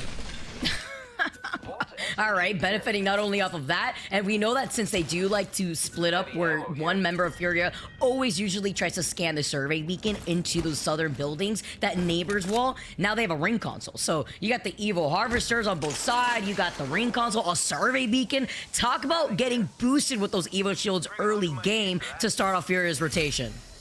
The Apex gods have definitely blessed Furia after that win for sure. And now we're going to extend out there. Make sure we can grab the assault bin as well. Look, they're just really killing that. And honestly, Vicky, I was thinking about it because the new POI draft this year, I had no idea what to expect when we came into it on match day number 2. That's the last time I've been on the broadcast and I've just been waiting, watching, and I'm just like, it is so crazy to see how it changes the game. And that's why I can't wait to talk to our halftime guest later today so we can like pick their brains about it. But Dylan, you said it. You said we were going south. We are. There's no way. There's no way. After You said it. Oh my God. You said Echo HQ. There's no way. I'm hoping that it doesn't. I only say that because I've gotten baited with the circle before. Remember when you and Dia beat Gaskin and I in guessing these final zones, okay? Of course. I blame Dan, by the way. But we saw circles like this and they completely shifted in the complete opposite direction of what we were expecting. So maybe we've seen a similar circle like this where it could pool by the bridge of NRG. And they have a survey beacon and ring console to play off. So they'll definitely have that information. Whereas teams like Oxygen, Weave, who are now floating in through the evac tower, only have that survey beacon right there by Echo HQ.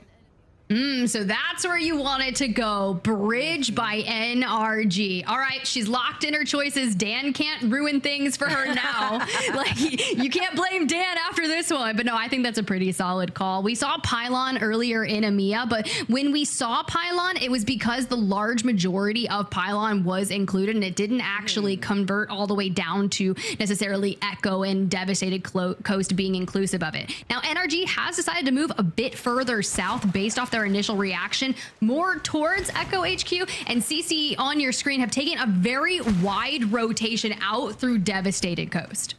And you know, the different types of end circles we've seen on this side, we've also seen it pull towards Devastated. Although this circle obviously isn't on top of Devastated, and it's more so pulling over to the side. It could also be on the outskirts of Echo HQ by the bins, north side of where we saw Oxygen originally. But this could also benefit the lights of CCE, depending on the way that they situate themselves on this high ground, since they are the only team rocking that rampart. Shout out to Trev, actually, who is able to still stay consistent with the Rampart Loba composition alongside the rest of CCE, but it's going to be difficult when you're playing by the edge, and you know that teams like C9 over by Devastated are also going to be looking at you. Ooh.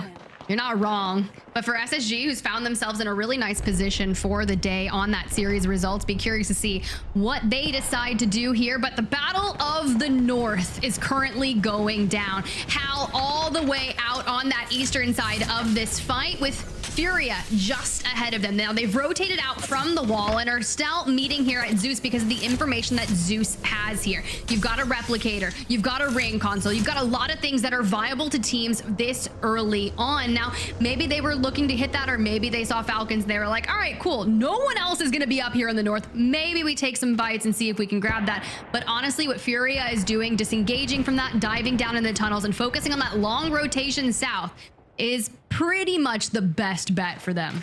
Yeah, calling out the Wildlings, it would rather just not even take that fight, right? They're just going to end up rotating away from the wall on the north side of this map, and now are going to try to see if they could beat Falcons, because considering the fact that Falcons are right there in Sioux Station, they could get the information with the beacon that's there, while also taking the balloon, the tallest balloon that you could ever be on top of an Apex, to close out that distance on the north side of Storm Point. While the action over to the south side here, Tiff, this is what we're expecting. There's about 5-6 teams right now that have already situated themselves closer to Echo HQ.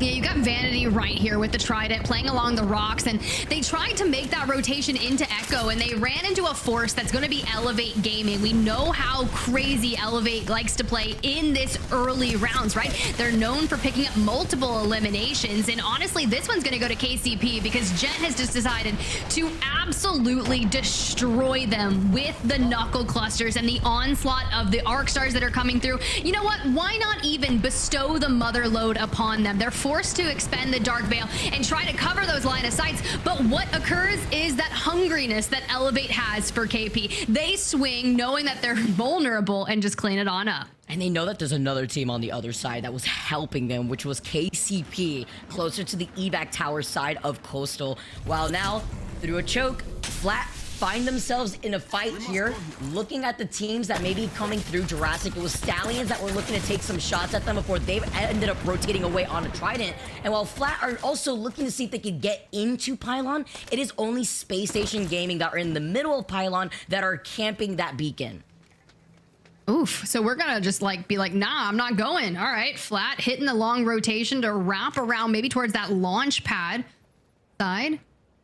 I see that we're being weary and we're trying to determine if anyone's on the other side, but I respect the cautiousness. But let's turn our sights back to Devastated Coast, Vicky. CCE is still on this high ground platform building. Native has moved into one of the lower buildings, but the question is, where do we pull? You get that third, the information that comes from someone having the ring console for the third scan, and well, that would help you save a lot because that Echo HQ migration coming out of there is going to be atrocious. I'm pretty sure we've seen CCE with a very similar plan, calling out this circle, pulling on the outskirts of that big rock that's north of NRG that you currently see Oblivion rotating to, and it benefits the way that they play since they are going to settle down for an end circle with the Loba Black Market doing the rest of the work, which is why they rotate very quickly to avoid having to waste any time on picking up the loot that they may need to situate themselves in a circle like this. But they're on the edge of the circle alongside Yup, while Oblivion will be in the middle of a circle where it's going to be chaos looking at the squads that are going to be funneling outside of Echo HQ in the open.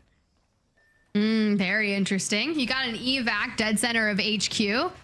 Not sure if anyone's taking it or if we're just kind of using it for other things, but in the time being, overboard on Falcons, still very far north. Knowing that they hail from Lightning Rod, they're going to have one of the longest rotations when it comes to those southern zones on Storm Point. We kind of touched on that, but they've been mirroring Furia for like the longest time ever. They're not that far ahead of them. So Furia's going to have to decide, do we want to go through Jurassic and carve our path towards Pylon, or do we cut towards the east and go more to those no-name buildings and come down through Launchpad?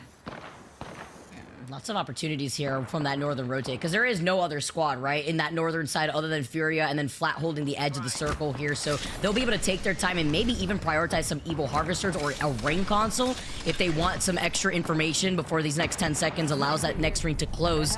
Liquid Alienware on full blues, still playing off of that South Echo HQ side. It doesn't look like they were able to get the ring console info, so they're waiting here, seeing if it does end up pulling towards that north side. Well, they'll have a better rotation while keeping note of all the other squads in the area. Okay. Liquid Alienware down there on that most further side outside of Echo HQ, but to get ahead of that rotation and be just on the inside of the next circle, it's going to be a coveted one that a lot of teams are going to look to vie for, but I'm curious to see if we can stand off in that moment. For Elevate Gaming, we saw them pick up some early eliminations, but only found 2. Now, on the outside looking in, they could go rather unnoticed and try to swing through the south, but I'd be curious to see how they approach it. Luxford's got the zip, so we can use it for some rotations, but I think they want more KP. Are able to already start off great here, and if they keep trying to gatekeep the other squads to the choke, they can absolutely clean that up for free, but it does depend on the way that these squads on their north are also going to play that next circle slowly. They've been camping out that survey beacon here too to note where all the other teams are going to be and where they predict the circle is going to be pulling a Stallions. Alberlily zooming in on the grapper. Huge beams though, leaving another one. Can he get the last hip fire shot? Yes, he does. 2 knocks from Alberlily before he's forced to back away. Needs some help from Ram to follow up. And Retzi just crawling, trying to get back towards the teammates, saying, please, you know, after you get through this, let's hit a res and try to reset. But they've got so much utility coming their way. You see the thermite that lands just at the back of Ram, and now the full send comes through. Having this knockdown gives them a bit of reprieve, but not when you keep taking the pressure. The shots are connecting, but maybe if we were close enough to get a shield swap off these members, it would make things easier. For now, it's round 2, so you can tank this a bit easier than maybe later. There goes the knockdown here. There goes the full, and we get knocked out. Last standing. And Alberlily was trying to hold an off angle to at least help out with some pressure, but something that he noted a little late was that there was a third party waiting in the distance inside the circle, which is disguised. Looking currently at the last member of Most Hated. Now Alberlily looking to see if he could at least try to get a reset on his knocked friend. And if they could at least try to wrap around, if they have the time to rotate in the direction of Elevate. But Disguise are just going to take free ring over this without even having to overcommit in the circle. Yeah, this is going to be tough, right? You've got the path for mobility. Hopefully someone does have an evac tower to really give them that trajectory to rotate across from Echo. But even then, I'm just curious of where you decide to go for playable space. Most Hated does fall. We've still only lost 2 squads, and they've actually jumped back into the zone to look for more KP. You've got the remaining member of Stallions out here going rogue, trying to hit that reset like you said, but he's just running for it. Good luck chasing after a Pathy, though, especially if you want to try to commit to a circle like this. Design would be the next close one to try to actually commit, but do you want to do that when you know you've already taken control over the choke that leads into Echo? Absolutely not. So he backs away. He ends up going with the rest of his squad to see what their next plan is and just letting Alberlily survive the best way that he can outside the circle. You know, Albon Path is just something that hits the nostalgia, let me just tell you. I've watched him play Path in pubs years ago. I'm talking Wingman, PK, you know what I'm talking about, the glory days of Apex Legends. So hopefully he can make a play. No, just kidding, he died, and that's really unfortunate that Luxford found him, so it's fine. I was still happy for him. You were hyping it up here too. We were expecting to see some magic happen, some rendezvous of what's waiting for us in the back end, but waiting for them inside this building. Space Station, Koi getting burned by the thermite, having to back away with the shield back.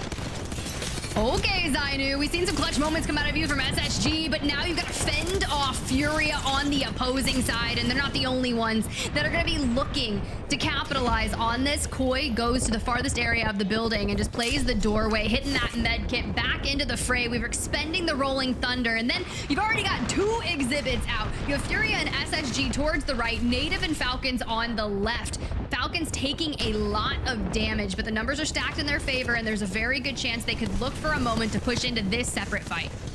Can they do it here, though, with that information from the Seer, or are they going to respect this space inside this building? Because fighting this out between Furia and Space Station, you know that there's probably a team or 2 teams waiting for you on the building side or the bridge side. Vaxlon gets beamed, and they're going to be holding their lives by the door.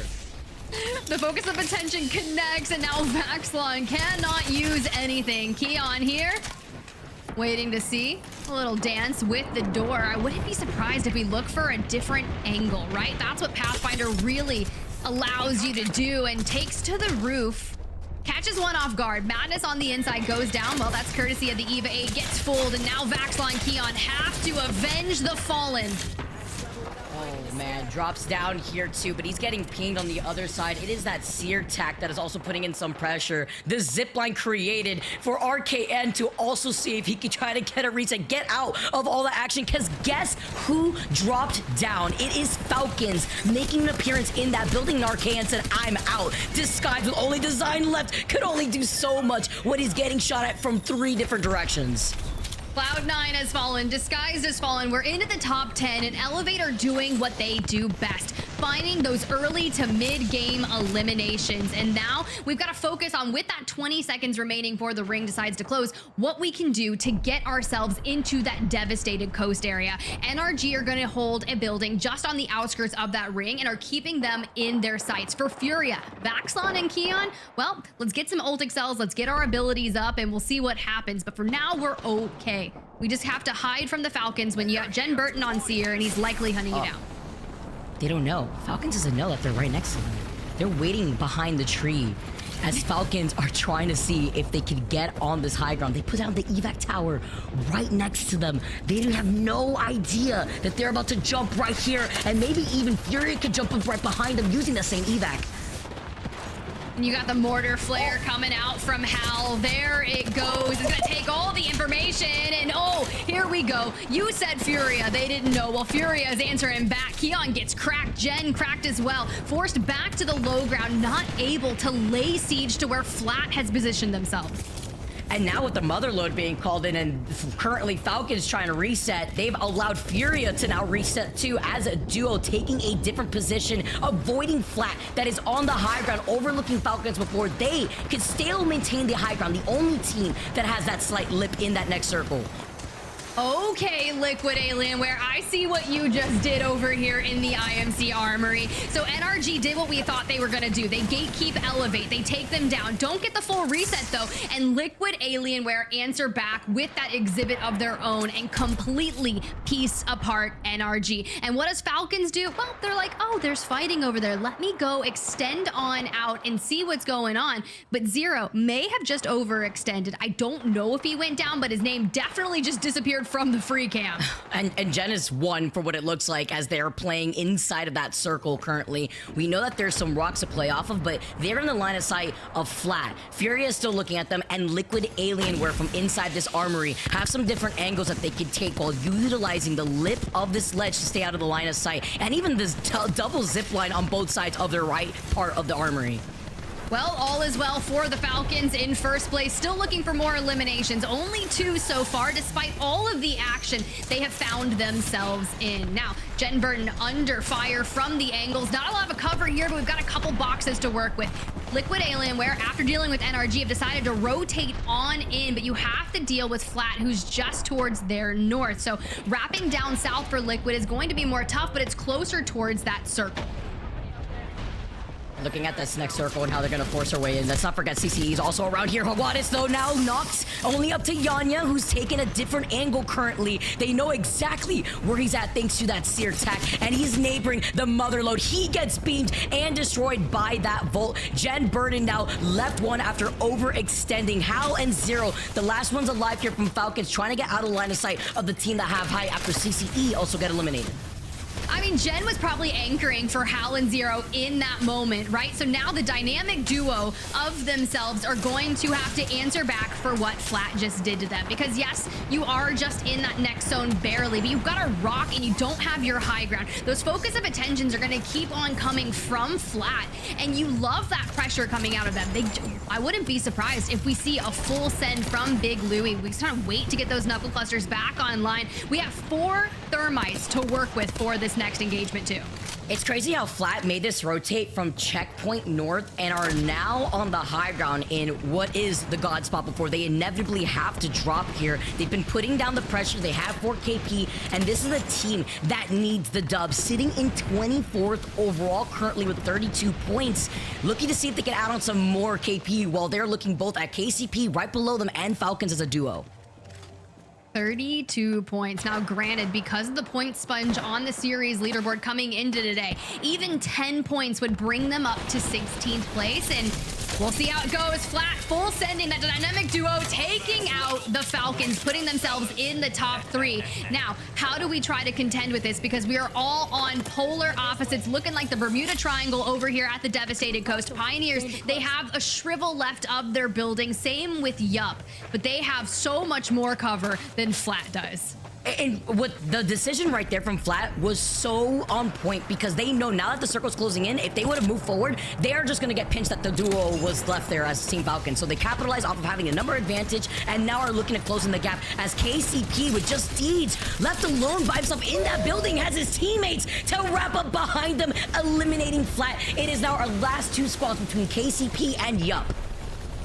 They just deleted Flat, and now here comes Yup with the push. They even get a little bit of a high ground here. We thrown down the exhibit. Prodigy Aces gets lit up, and now the Havoc doing work. Let's go, Dupe. You've got the trades coming through, and now the push is in. 5 HP in a dream, but Pioneers take match number 3. Huge plays here for Pioneers. This is one of the teams that we were looking at for all the right reasons, and now they come out on top after also having the pick advantage on Storm Point. Don't forget, they land over by Mill, but they put themselves in a great spot off by that low ground where we saw a lot of other teams hard predict an Echo HQ zone.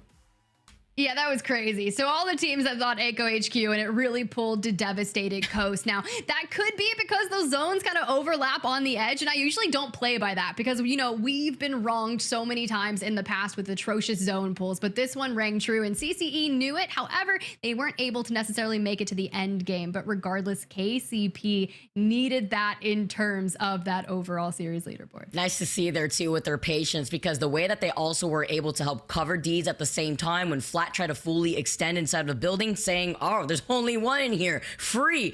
But KCP held a split position, allowing themselves to take free shots at the backs that were flat, and then they took very minimal damage. It was really just D's that had to reset with a quick Evil Shield swap, and once that catwalk came up, they were able to rejoin together in a full trio to then contest the other trio that was facing them on the other side.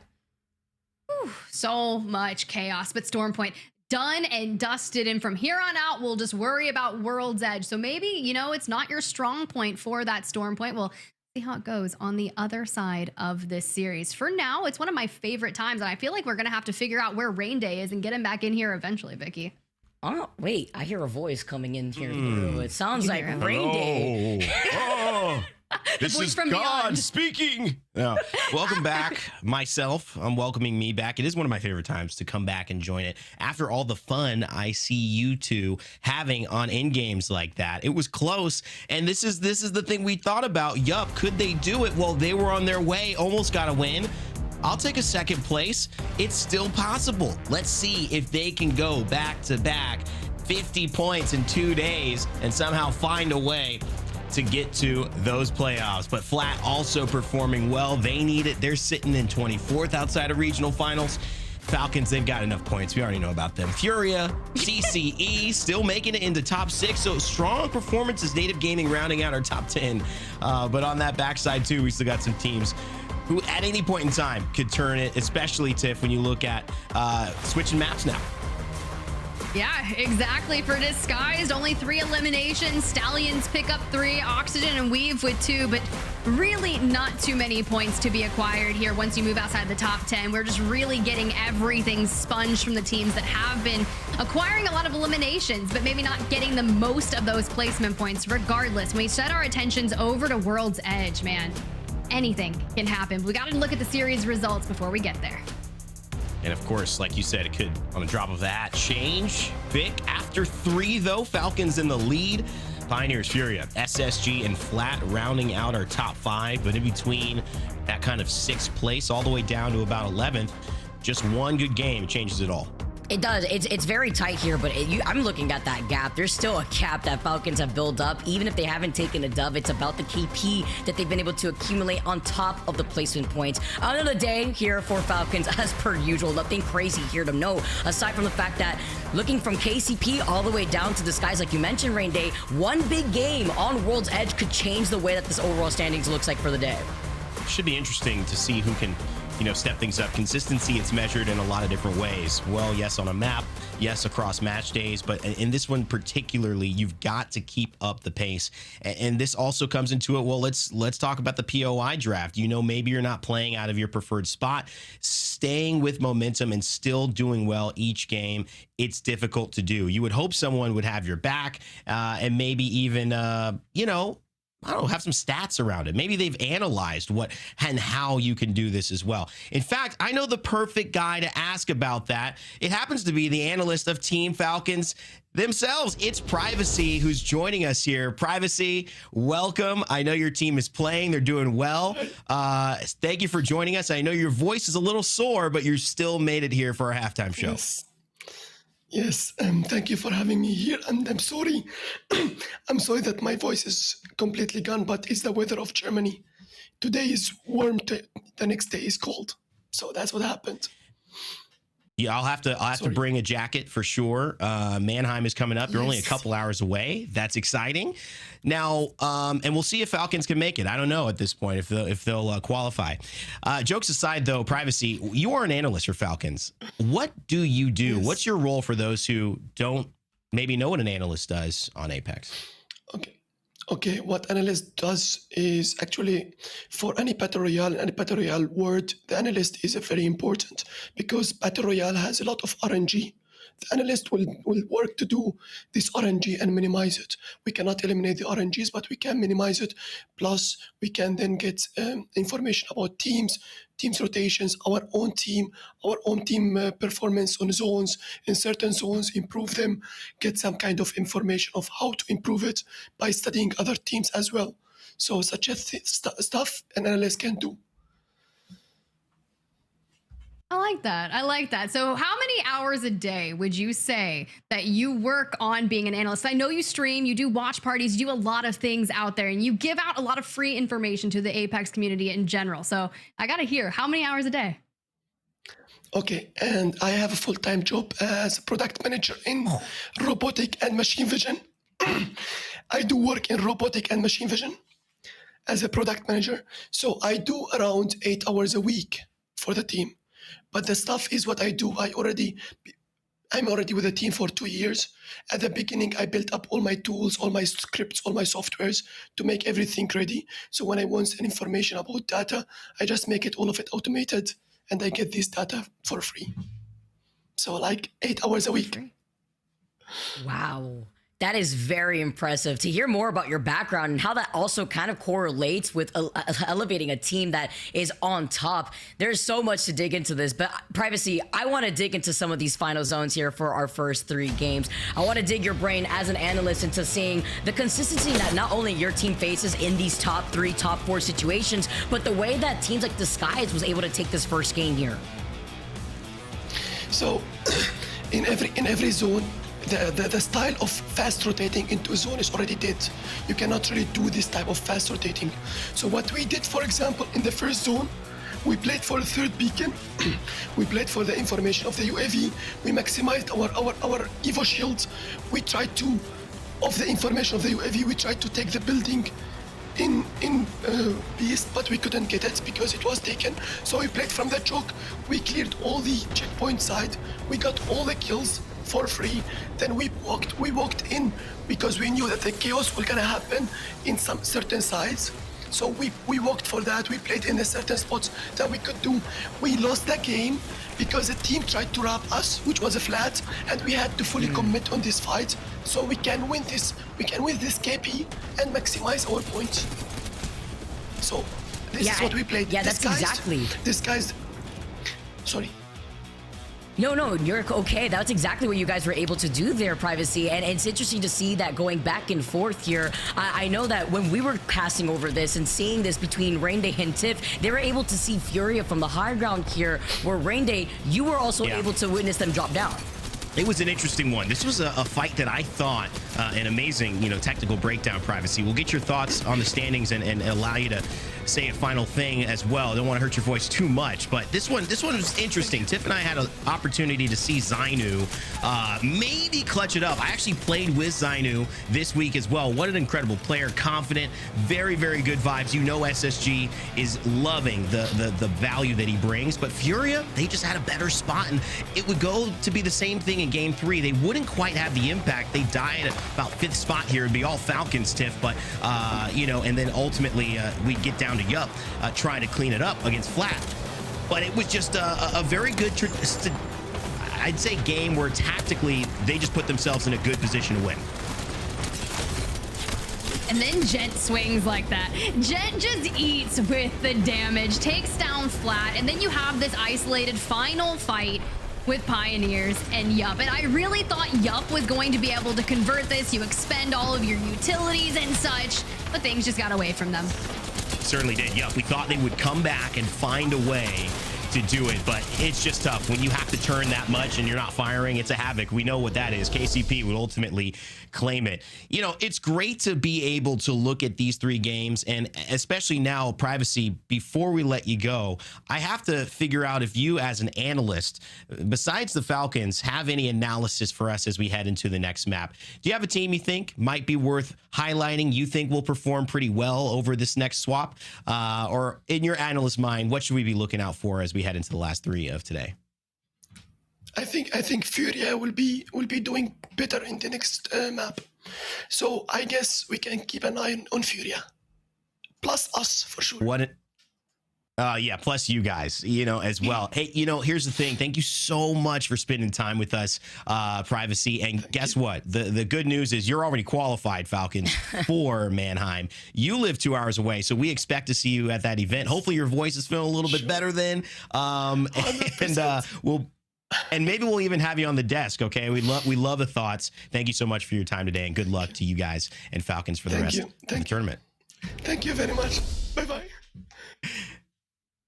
So sweet. And, you know, putting in the effort. I've been there with the voice. I think we all have as commentators. Sometimes it's just, you just got to push through it, Tiff.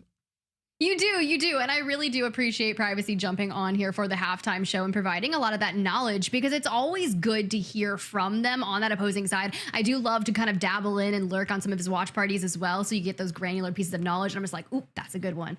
He's really good at a job. He is.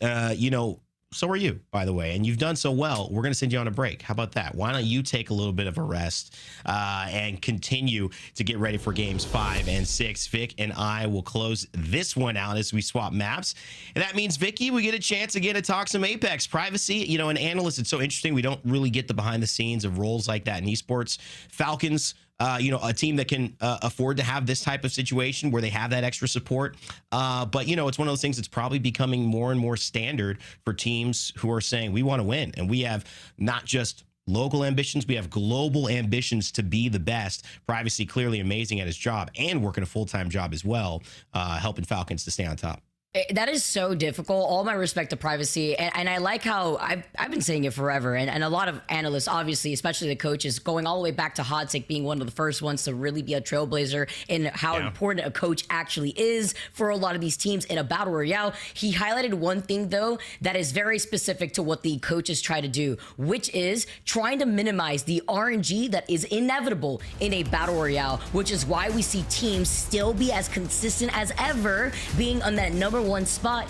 Falcons, his own squad. And I have so many other things that I actually want to pick Privacy's brain in the future. Cannot wait to see him over in Germany. But first things first, he talked about Furia now popping off on World's Edge, because we are making that World's Edge transition for these final 3 games. Rainday. That's right. We asked him, who do you think we should keep our eye on? And it's Furia. And I don't know why that isn't something that we're maybe highlighting as much. I mean, Furia, obviously, really successful team, tons of veterans.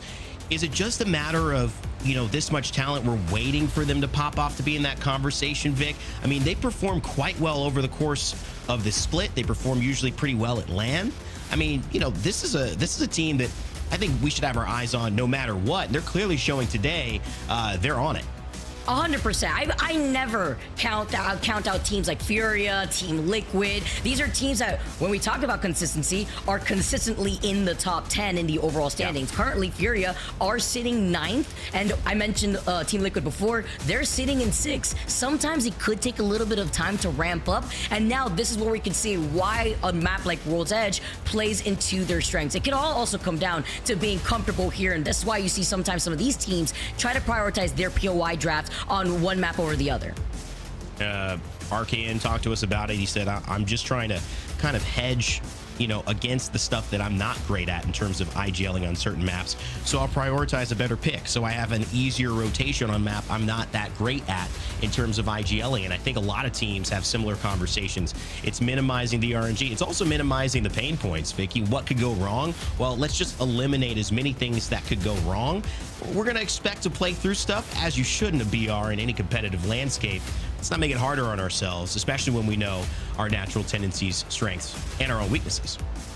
I love how you highlight that, especially it makes me think back about, you know, we highlight Furia, but about C-Line and the way that he would go about things when he was previously the coach for Furia and incorporating different strategies in the way that they would approach certain difficult circle pools. And now that we're seeing a little bit more diversity in the way that these circles have been pooling, I can't wait to see what to expect in the end zones on World's Edge. Let's get started now. Game number 4 here. And after that dub that we just saw from KCP in game number 3, can they continue it? Because it's not the devastated coast end zone that we were able to experience on Storm Point.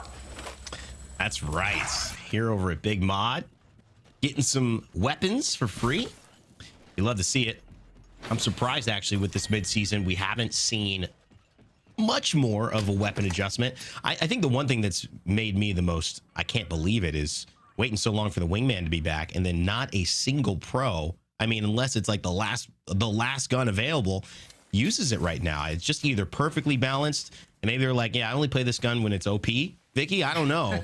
But I think it's also just the fact that Havoc and Hemlock, they're just too cool. And I'm not sure. Even the mag didn't change it. So I wonder what's next. What's in store for the future changes of this weapon meta? Interesting question to ponder. Maybe it's the rate of fire here. I always like to theory craft on like the different changes that could impact whether it be weapon classes and or the legend compositions that we've been able to witness now change up in every region. But the Havoc was the weapon that I learned how to play Apex with before, back in my day, when we didn't even have a turbo, that there was no startup on the Havoc. So imagine one of those. And then I think the season after that, it was Spitfire meta. When you landed, you picked up a Spitfire. Oh, there you go. It was lights out. But you know, Drain Day talking about where these circles are pulling. It's going looking like a northern zone, but we theory craft some of these weapons. And I'm just saying, all right, when I was able to play in my first all-women's tournament and I was playing with Kyrie, I talked about the Rampage, okay? The Rampage sometimes slaps in the right hands. And I'm just thinking, it's just a matter of time before everybody sees what the Rampage is all about. And maybe a future buff would be crazy on a weapon like that. I can't wait. It's just about the weapon diversity that I love to theory craft, but I also like to craft up what Furia's got cooking in the kitchen, because currently right now they're one of our consistent squads sitting in 3rd place overall, and they've already found themselves in a building over here by Survey, with the Survey beacon being right next to them. Yeah, fantastic stuff as well. I mean, this is where you want to be. They're on north side. They're in this building already. Yes, they've got the Pathfinder. It makes it a little bit, you know, you're not getting as much value from a Pathfinder when you are playing so early to zone, but he's going to have a lot of mobility here as well. So you got to think about it differently. No, you're not going to be probably rotating much, but if you need to grab an Evo cache, if you got to go out, check the next building, grab a shield battery, maybe a knockdown box from somebody who was rotating, got killed. Path is a great character to have to offset a little bit of characters who might be in that building, but won't have the mobility to get in and out like that. So we'll see how they can play it. Furia definitely doing a good job. Trev Stacks as well. He says, no matter what map, no matter what time, no matter what game, I'm playing a Rampart, and we are making it work. Sentinel Iron Sights hits one, misses the other, and now he's got a little bit of pressure coming from him as well. He might have bitten off more than he could chew. Oh, this could be rough for CCE. I was gonna say, define making it work here, ain't it? I mean, well, I was saying he said that. I'm not sure exactly what happened. You know, you know what though? I always appreciate the dedication when it comes to making and forcing something work. I said it a long time ago in one of our earlier broadcasts, where when you're rocking the Rampart and a Loba, you know what they're going for. You know they're looking to sit down pretty and end circle, not move a single inch, and just stay in that black market while all the death boxes come to them. Except in this case, on that force rotate, they landed right next to Temper, and they get deleted with Native Gaming on the other side. So CCE has made an exit out to the lobby, and looking at the other squads that are still playing on the edge of the circle, KCP closer to Monument alongside NRG, who are right in front of them. Will not miss another LAN. That's what Nox said. So far, He's doing good on that promise. Wants to continue pushing the limits. NRG, though. Great org back in Apex. And representing former X-Set here. You mentioned Hodzik. I totally agree.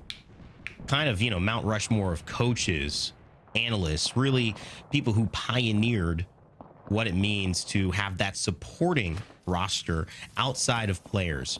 And it goes even deeper. It goes to managers. It goes to analysts. There's a lot of layers that make a successful team, especially in esports, that we don't get to see because we just focus on the three who are playing the game right here, Vicky. And that sometimes is a great thing. Sometimes, though, it doesn't do it justice, all the hard work being done around the scenes to support it.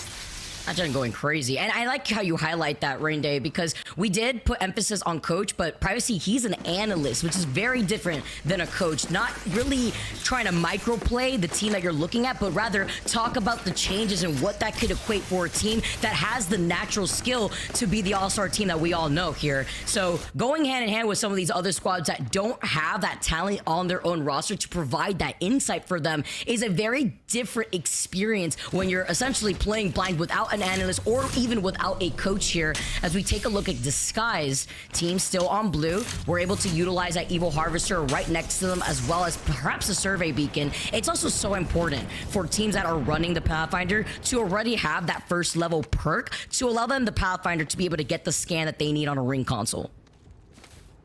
It is one of the things that has shifted this meta so much.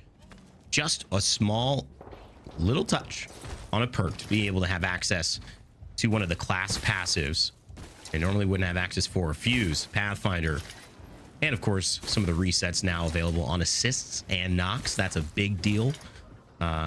So making that movement just a little bit more valuable, and also changing the meta. I feel like we've got also an opportunity here with E8 teams that maybe didn't get off to a great start to find a second wind because of how much this has changed in terms of legend picks. As we take a look at the overview, it's a Northern Circle. We knew that already. A lot of teams making their move. Skies Elevate still hanging back though, Vicky. Yeah, and Furia is still within their POI of survey, of just hanging out inside of that building, still making sure no other team has the opportunity to get a scan on that survey beacon. But it's about Temper, who are also not giving up the information on Grandma's house here while looking at Native Gaming. It could be a little scary to sometimes rotate in that building very early, but with the right composition, you are able to not only make sure that nobody else has the opportunity to take your space, but then provide extra damage through the windows on squads that either they're flying around, Native Gaming on the other side, or even teams that are walking in through the choke closer to the south side by Monument. It's a very difficult, I think, where Oxygen Esports are, and you talk about kind of passing over the bridge in a lot of different areas, you know, having that ability to rotate cleanly here in this stage of the game when so many other teams are occupying positions that you want to be in. It's one of the hardest things to do. I mean, it balances on a knife's edge. If someone shoots you, if someone hits a great 30-30 shot, a few hemlock shots, a 3-2-1, your whole game plan is over. And there's none of these buildings left anymore. So how do you do it? It's a mixture of showing enough presence so where you don't become the only focus. It's also a mixture of not showing too much presence as well, so that, you know, you can find a way to kind of hang till some chaos gives you an opening to go ahead and put yourself in there and be safe. Oxygen right now maybe describing what I'm doing here, just as they're on that edge. They have to move in. It's nothing too threatening right now, but Vayne not seeing anything that he likes so far. I don't blame him here too, because it's Space Station that are taking some chunks out of them, but also I always feel finicky when this circle completely pulls over to the west side of Monument, north by Skyhook, and then you have to transition out of the epicenter side of this zone, because we usually see a collapse of all these squads, which are inevitably going to be Weave, C9, Liquid, right in front of Oxygen, and when they get around Epi, they always end up falling in that open space between Epi and the train tracks that Native Gaming have been holding down in that train cart, away from other squads that are looking at them from Monument. And the other element of it too, that's a great point, Vicky. The other element is on the flip side, say you're running late, you die, you give the risk to not obviously being able to get into a spot like this. But if you're in a spot like this is where everyone wants to be. So while you might be the first three teams to get there, you are going to have to deal with one, maybe two sieges on your space that you have to defend. And now you don't have as many resources and you are using those resources and you're not planning on moving anywhere else. So you've got to win those fights. It becomes a different type of battle. As you can see, pick your poison. Apex is dangerous either way. DSG lose Qzier. Design hits the zip line. He's going down. He's ready for a fight. He turns with the Havoc. He's going to hit those bullets. One down. Slayer falls. He's in the mother load. He gets right out. Design has a chance for the grapple. No need to use it yet, though. 8 seconds left. And still waiting. He's lost one. Could be alive with enemy, though, for a little while. And just being careful about how he's moving within this exhibit. Especially when you're trying to take a fight like this with the circle closing in, it's inevitable for a third party to be waiting for you. And Flat's already holding that choke with Design having height with the charged up Sentinel. Can he make the magic happen here? He's got the grapple ready to go. If he gets a knock, he gets a reset on that grapple, but he doesn't want to give up this height no matter what. Wow. And he's feeling the pressure from the circle and the third party. I think he's just got to see what can enemy do off of this. Enemy's taking the right angle. He gets one. That's Luxford. And there was a Seer. Design might be able to get picked up here. I think the pressure is gone. Enemy's still alive. You can see it's Zach, though, and just a couple of bullets. Now, Flat here, who are they going to play spoiler to? Is it going to be Zach? Is it going to be enemy? No, they say, oh, that's interesting, and they just let it happen. They run right by. Meanwhile, enemy trying to get up Design. He's going to have just enough time, and now Zach's got a big decision to make. It could be a 2v1 here. I don't think Zach wants that, but can he rotate now? Does he prioritize the rotate, the reset, or are they going to be able to counter-rotate while now Disguise are on the high ground? Design keeps getting griefed by the same knuckle cluster from Flat, who are currently holding the edge of the circle uncontested by another team. There may even be a fourth party coming in soon with how long this fight is going on for. I mean, this is amazing, and they're not fighting Zach. So in the same way, he is in trouble just as much, but he's just under the radar. Eventually, they will have to move. Flat realizes that, and there's the pressure onto Zach. This is looking like the best case scenario. You split some KP, and maybe one of you makes it out around the other side. But certainly, it doesn't look like, well, maybe that was it. It seemed like it could be Zach went down. I think Design might have just zipped out. They got out of all that chaos, and now together as a duo, Disguise are still alive. Weave, though, losing out on Lord of the Rings, looking to see if they could get the res. They have to disengage from the res while Carter hugs the gen right now, seeing if he can give the suppressed fire right through the exhibit. And it is Falcons who are closing in the gap. Hal was already one. He only had some shield to work off of. And Furia, they sandwiched Team Falcons coming out on top. And this is the chaos that I truly dislike when it comes to exiting out of Epi. But it is inevitable as all these teams now collapse to follow up from Furia. Furia uses everything in their power positionally to just make that a simple fight. Yet again, they're letting the game do the work for them. It was how they won game number 2. It's not going to be how they win game number 3, though. They do take, game 4, but they do take down Falcons in the meanwhile. And Oblivion and Blink stay alive to fight another day. Fury go down in 13th, and DSG getting Qzier back up with KCP underneath them. Oh, wow. And they're holding enemy, looking down his sight with the heartbeat passive from the Seer to see if anybody wants to contest him, but also noting what different direction they want to actually rotate around Disguise.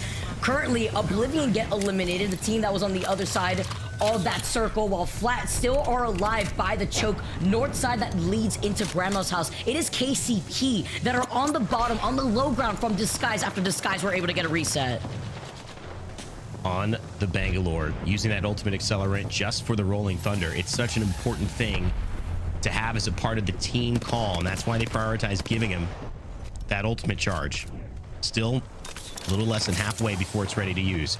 5th place for DSG. They're at the top left side of your corner, sitting at the south side of the circle. Flat is the one to their left, KCP the one to their right that they are fighting currently. But so far, they don't really need to move. This is a decent spot to hold. They've got 3 members up now. Maybe it's just a waiting game here. Nobody wants to commit here when you're also stuck on the edge of the circle and at a positional disadvantage. We saw a very similar circle in EMEA earlier on, where Alliance had fallen in third, but they got sandwiched between two teams on the outskirts of Grandma's house by the crates.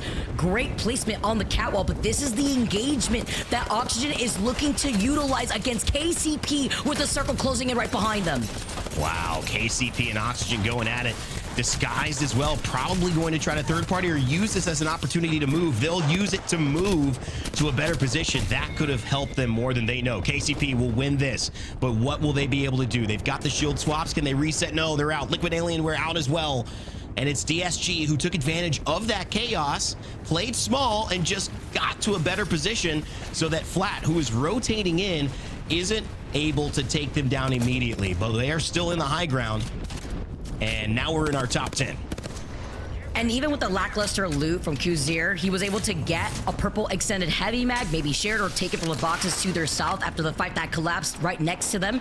But even bigger, they're actually going to be able to taxi along to get the extra loot that they may need, while also contesting the squad that is trying to wrap around them. The biggest threat to Disguise right now is Flat, who are trying to contest them on the other edge of the circle. Luckily for Flat, though, they still have another rotate if they want to go in from the north side. C9 still in trouble as Chaotic is the last one alive. Native Gaming go down. Arcane falls first. It looks like Snipe Down was last. And Vanity will also be eliminated. We've got 7 now, and it's really concentrated in 2 different areas. This house is 3 teams. NRG, Most Hated, and Temper going at it.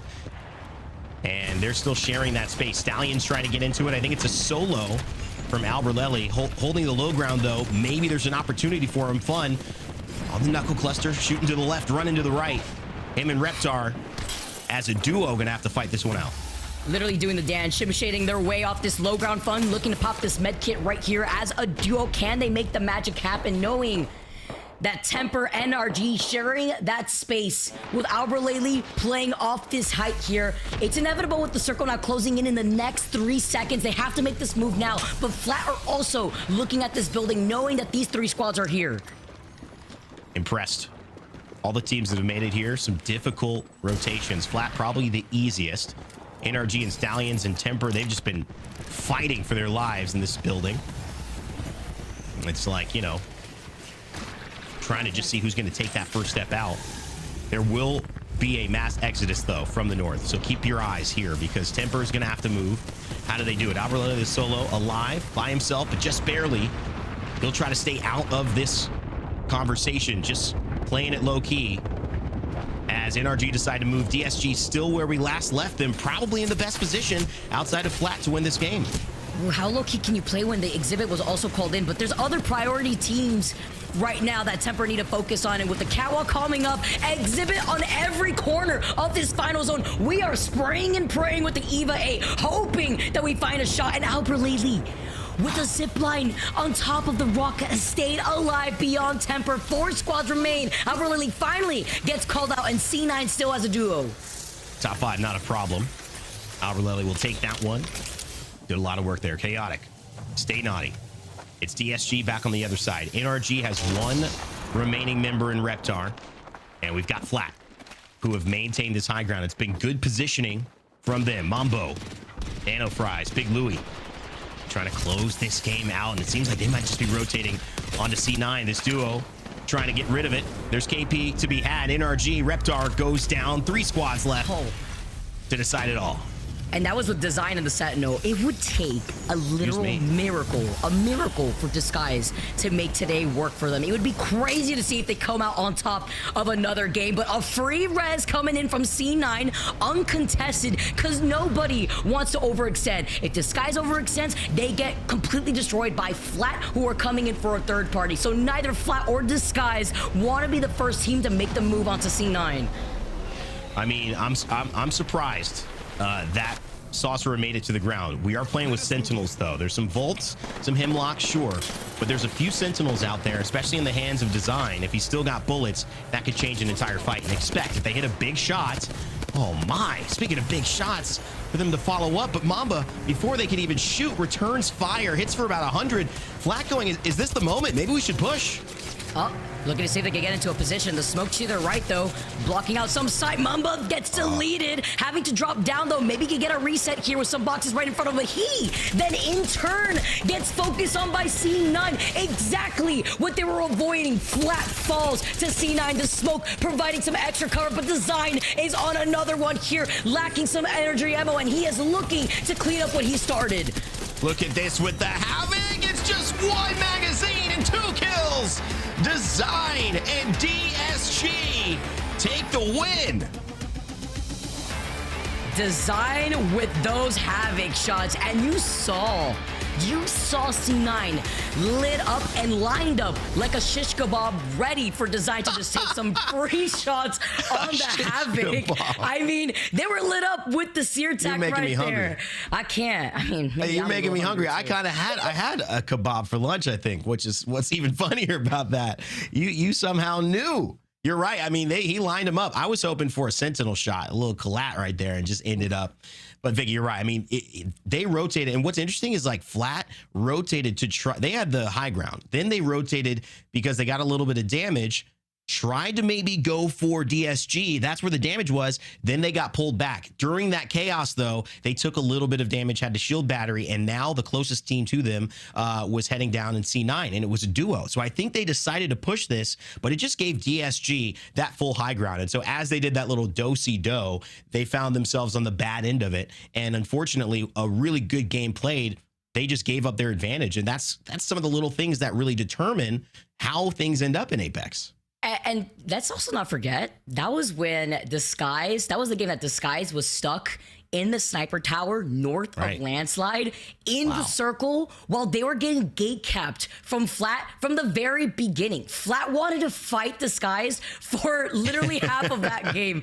As we take a look at the match results, because you know that Disguise was able to get a lot of KP on top of the dub, 9 kills. And with their 2 wins of the day, Rain Day, this could probably put them in first place.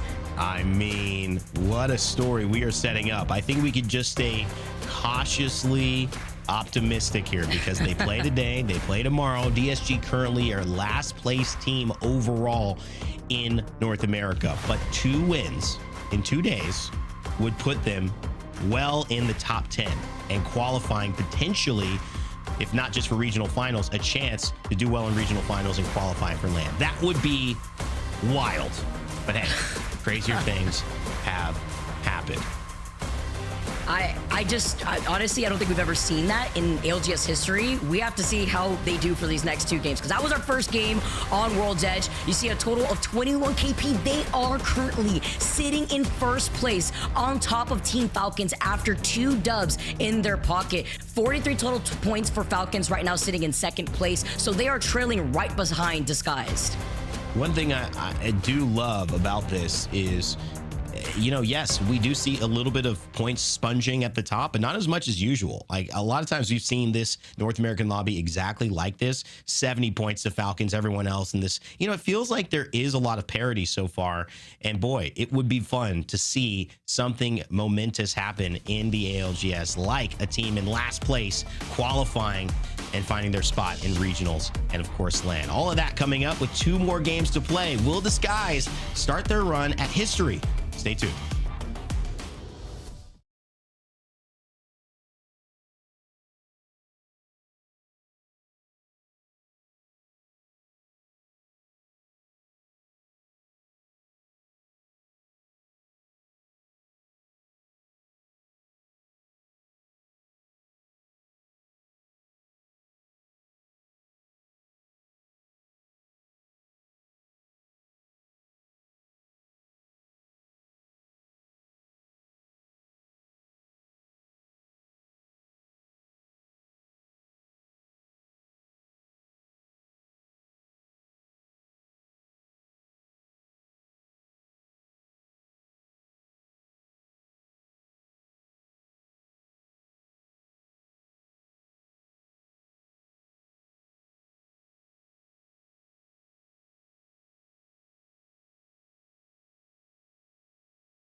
y'all, we are ready. We are locked in for the final 2 matches of ALGS match day number 8 for North America. Vicky, you and I have been through a lot today, but we got to close it out in style. Rain Day was hoping for some DSG action, and we get a win on the game that I take off. So what's in store for us for the final 2 matches? I honestly, all I'm saying is that crazy getting off the Wraith, going on the Pathy design. You know, there's things that change things up, make it very fresh for the rest of this squad. I saw Zainu in the chat saying, design, get off of Path, this is not working out for the rest of us. Well, guess what, he's got other things to say. With enemies staying alive, getting that reset, that meant everything for this guys, because they had the mobile respawn beacon Tiff to get their 3rd back. Isn't that like kind of a copy of pasta of what we had witnessed in EMEA early on in that same exact zone? Except where they were, it was Alliance getting effect back in before eventually Aurora swaying in. But regardless, it still worked out. The Rocks do what they do, and they just hold off on that cover. Even though C9 tries to kind of get Saucer back in and throw forward, DSG just held the same position that Stay Healthy had earlier today in EMEA. From there, they just kind of witnessed the rest of the lobby collapsing on each other, and this swing from Design, well, you called it what, like a shish kebab? He lined them up like a shish kebab for real off that sear tack. It was beautiful lighting that up here too, because you just see everybody preemptively firing through the Bangalore smokes, not knowing where everybody is. But the process of elimination here, especially for the final zone, you know where they're going to be hanging out behind that rock tiff. Yeah, I mean, someone just swinging with a Havoc. I mean, mind you, nerf. It was nerfed. No, it was just a rework on that mag size, let's be real, because everyone is still using it. The damage that it's outputting, despite that mag reduction, is crazy. It's actually crazy. Now imagine if you have a gold extended mag to get the auto reload once you have to hoist it up. All right, enough nightmares here. Make sure you guys tune in to the Faceit official multi-view streaming platform for the ALGS, guys. If you guys want to tune into your own favorite team listen-ins, see what everybody's calming about, so that way you too could take some notes and replicate that within your own rank games. This is the place to absolutely do it, because you get to hear how your favorite teams are able to make these rotates and take some of these fights. And it's honestly some of my favorite things to do after an entire match day, is to go back and rewatch certain games where you think those comms are going to be insane, because it's the one thing that I miss out, which is why I love listening so much, so we can really gear up and see what our players are thinking. But enough about that. We've got to hit into all the drop ships above our POIs, because match number 5 about to get underway. Let's get started, Tiff. Match 5s are always my favorite here too, because this is the point where all these teams know where they stand in the overall standings for today and what more they need to do, especially if you're in Group A and this is your last chance. You don't have the opportunity that Disguise, on the other hand, has, since they have also tomorrow as a match point day that they can really try to elevate their current overall points. And you can just think of the momentum that they'd carry in going into that double weekend match day. You think back to our prior ANC in round 2, Disguise only walked away with 8 total points on the day. And that was their best showing throughout Split 2 Pro League. So the fact that they found themselves in the leaderboard first place, 4 points ahead of Falcons after winning 2 matches is crazy. Design path diff, I just guess. The Pathy. Is that what it was the whole time? We saw Zero in the chat basically saying, you know what, Design on Pathy, unstoppable. Where have you been, bruv? You have to really focus down on how some of these changes have allowed these teams to play into their strengths in different ways. And that's why I also love mid-season patches here too. As we take a look at the circle, Tiff, it may not be that northern circle that we were so used to seeing beforehand. Instead, this one may be pulling out towards the outskirts of staging closer to Landslide. Ah, now you're recalling the Ring Guesser game for C9, who have found themselves at Harvester, kind of looking down the sights at CCE. Would be an interesting fight here this early on, as so many teams are vying to rotate towards that position you were calling out. I like this spot here, but Trevstad having to drop away because they cannot hold that high ground currently, feeling that pressure from the team trying to approach them. It's going to be C9 going around the rampart walls. They're going to be able to also use that for free here, because Oblivion are also right behind them, looking to see, after hearing some shots, if they can try to go in for a third party. And quickly with that rotate, I mean, they're still fully on white Evos, looking to see if they can get the Evo Harvester that is right next to C9 as Blink is on his way over there. The evac tower has allowed C9 to now reposition deeper into staging. Yeah, and that makes sense, right? CCE, they start in staging. They didn't get a ring console. So pretty much immediately moving into Harvester, where that closest ring console is going to be for them to get that information. Weave on your screen already has it, starting to hit that evac tower and want to find themselves a solid position over by maybe Mirage à Trois. And you can see they're going to call out Dorito building just on the outskirts of it. Now, yup, they land in Mirage à Trois for World's Edge, and we'll just have to deal with starting there early. They've already moved out and have taken that catwalk rock area just north of where Weave has positioned themselves. This is a great look here for Yup to hold not only that high ground here, but if there was information on that platform like we've usually seen before on the south side of Mirage à Trois, they could deny that from teams like C9 who went ahead on that evac tower like we saw before and have found themselves north of staging side. Oxygen, a team that also needed to perform, are currently sitting in dead last with 4 points. And I say they needed to perform because they were sitting in 19th before starting today in the overall standings, and you need to be in the top 20 to participate in the regional finals. It's really tough knowing that we've seen Oxygen have such substantial performances on LAN, but to even barely miss out on potential regional finals qualification because they are in Group A. This is it for them. If they fall out of that top 20, they are done in Split 2, and that's scary to think about. And when you're on game 5 and you have 2 more games to go, your mental could absolutely be boomed here as, all right, for free. Snipe down, though, drop down. The Thermite going to be able to get that knock onto Nano. And with Snipe dropping down here, it's really Rambo playing off of his high ground. Trade for trade, looking to see if he can get the reset, and Snipe down, getting the trade onto Flat. Surviving, and now they have the death boxes for some extra loot, hoping that there isn't going to be a third party around in the corner. And it doesn't look like there are any other squads in the area, which, by the way, the only squad to still be on the Gibby. You'll love to see it, RKN, for sure. We had a lot of trust right there for Snipe Down to win that 1v1 on the south, because Rambo was like, I'm full send in the res. You win your ones, bro, or not, and then I'll have to deal with that. But for a nice reset there after Flat. Falcons on your screen, currently in second place, just 4 points outside of DSG on the overarching leaderboard there. For them, they've got to get through Stallions if they want to get closer towards that Mirage à Trois area. You're already being pinged by that survey beacon elsewhere. And chances are, if you're in a fight and there's a neighboring team that does get that survey beacon scan, we've seen it historically, we saw it in the EMEA early on, you will get full send.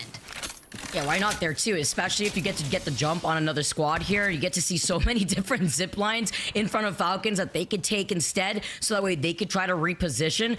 But it is crazy to highlight, with just a few points away from where Disguise is sitting in first, that Falcons, although they have been very consistently in the top 4 on Storm Point, their best map, they haven't won a single game, and Disguise have won 2 games, are only leading the way by 4 measly points. That is crazy with Falcons and the way that they've been able to take these consistent fights. Yeah, I mean, at the end, they don't really need to win any fights until they get to LAN and hit match point, right? They're already locked in for Mannheim, Germany. We'll worry about the wins then. That's where it matters here, especially when you're sitting at match point. Got to practice how consistent you are in winning some of these games as NRG. Fun on the high ground. They've been able to call in the Bangalore ult, forcing Falcons now not only back away, but respect that space because there's another team wrapping up behind him. It is Most Hated. Ooh, all right, Most Hated. You're going to have to get through Falcons. You do the brunt of the damage, rip the shields right off 2 of them, but they're going to answer back with some bang ults of their own. The Exhibit out forward. Dynasty just trying to find an angle if we can. Smokes on forward. Doesn't see any angles coming on through. Is going to join up alongside Laser and a Wope. The nades ticking all of that damage, but I just don't think it's enough to really focus and push on in. It's gonna be hard here too because they're also getting destroyed in the distance. It's foul, but I know NRG were also trying to take some chunks out of them since they're the ones with the circle advantage and the height advantage. Lazare goes down immediately afterwards. Zero gets hit by Knocked. It looks like at a different off angle. Did hear a charge of Sentinel as Stallions have taken the height on top of the sniper tower, and they still, with their backs cleared, looking at NRG who are right behind them, trying to capitalize off of what is left of Most Hated. Yeah, Alb just taking the high ground while Retzi and Ram stay on the low ground. Alb pushes them straight into the open arms of Ram and Retzi, and they just clean up Most Hated. a definite clean team fight right there. But of course, we need to focus on still moving towards the openness of Landslide. And you could honestly wrap into Countdown and go south. But I'm really curious to see where Falcons decides to push on into, because you've got Knock and Energy on the other side from Landslide. They're going to keep forcing them out of the way, but they've got that truck. They've got a couple supply bins over there for cover, but it's not something that's going to be substantial for long. And the timing is so important in a fight like this too. This is exactly where the rotations at 0 megs comes into play, because if they do try to fully send it onto NRG while being at a positional disadvantage, you know that fight is going to take long, and Stallions, who are in Countdown, who they've noted could easily move in for a third party, could rotate right behind them. Luckily for them, Stallions have decided to prioritize the ring beacon and Countdown, and this is now giving space to Team Falcons to see if they want to counter rotate through Countdown side, or if they want to commit to this fight where Energy is sitting in Landslide. Only a matter of time. Jen just chilling, doing what he does best. Hal and Zero just scouting forward to see where we want to go for fun. He's got that catwalk, the high ground of Landslide. Was hoping he could find angles onto the Falcons, but it doesn't seem like he's able to get something through. For DSG, 2 map wins so far on the day out of 4. That's a 50% win rate out of our series thus far, which is pretty cracked. Oh, it's actually crazy here. The way that this guys have been playing thus far, and they've also been able to create so much different rotate options on the zip. All right, gotta get into a quick little grapple here, but let's jump into a listening with this guys as they are looking to the back to see if another squad wants to come in behind them. They land on our shit. I'm gonna bingo. Yeah. 100 bang. Do this grenade. 132 and bang. Oh yeah, Just make him drop. Push out my ass. Batting. Not taking me go. Yeah. A team behind shooting too. Be careful. Continue. On Q. Cracked in. Play on my side. Oh, got double swinging.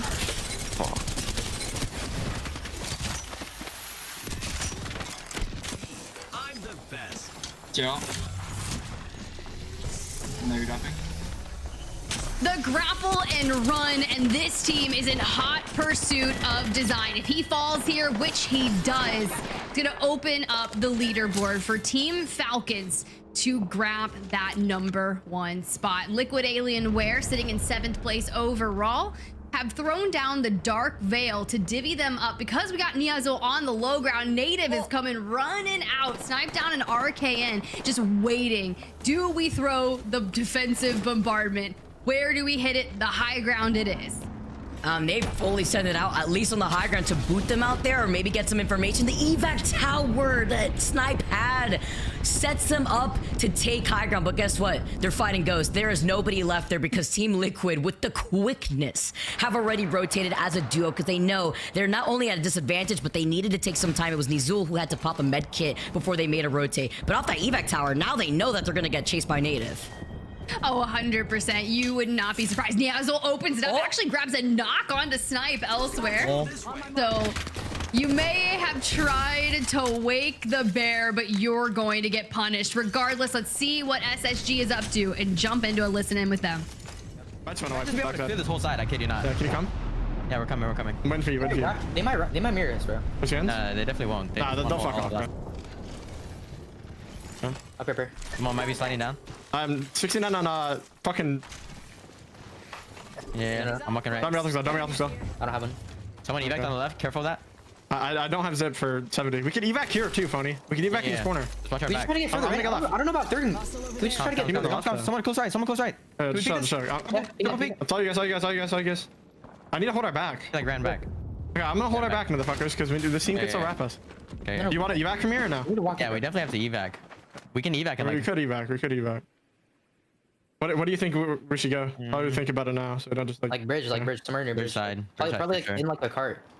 Yeah. Yeah, that cart's pretty good too. Yeah, the top cart for sure. How's it looking? Here, where you at, Funny? Team over here. You good? On the height. Thank you.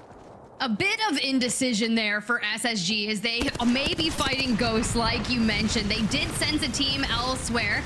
Regardless, the native gaming push did come through. They unseat Liquid Alienware, but the job's not done. NRG getting collapsed upon. There's a good attempt from Liquid Alienware right there to trying to get that res, but with that fight done and dusted and allowing Native Gaming to come out on top, we're looking at NRG on top of these tracks, trying to contest so many other squads in the area. Look at that, motherload for motherload. If it isn't the exhibits making the Venn diagram, it's gotta be the Fuse ult instead. NRG losing out on Reptar though, who's been having a rather difficult day thus far. Even with Knock getting the knock originally with the Thermite, he is forced to slide away. Hopefully they can try to get a reset, but wrapping around here now, that is Falcons and Stallions looking at them.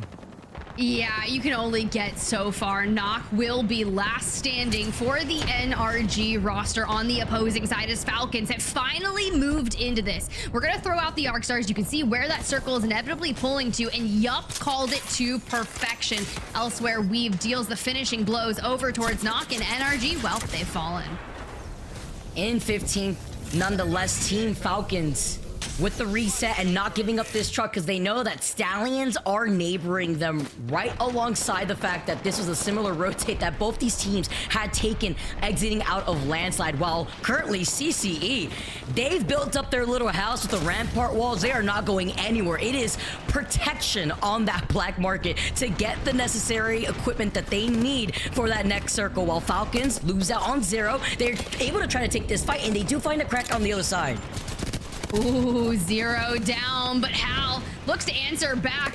Jen falls as well, and Hal might just be covered. Turns his attention to the guy forward, has someone in the cross, and Falcons have fallen. That means Disguised still at the top of the leaderboard. They were potentially able to hold on to it. Slayer finds himself in the cusp of the rest of this fight. Gets a full heal off. We're remaining. We've got the exhibit in pocket should we need it. Especially if it tries to get information on any third parties coming in. Elevates, try to find that last stragglers.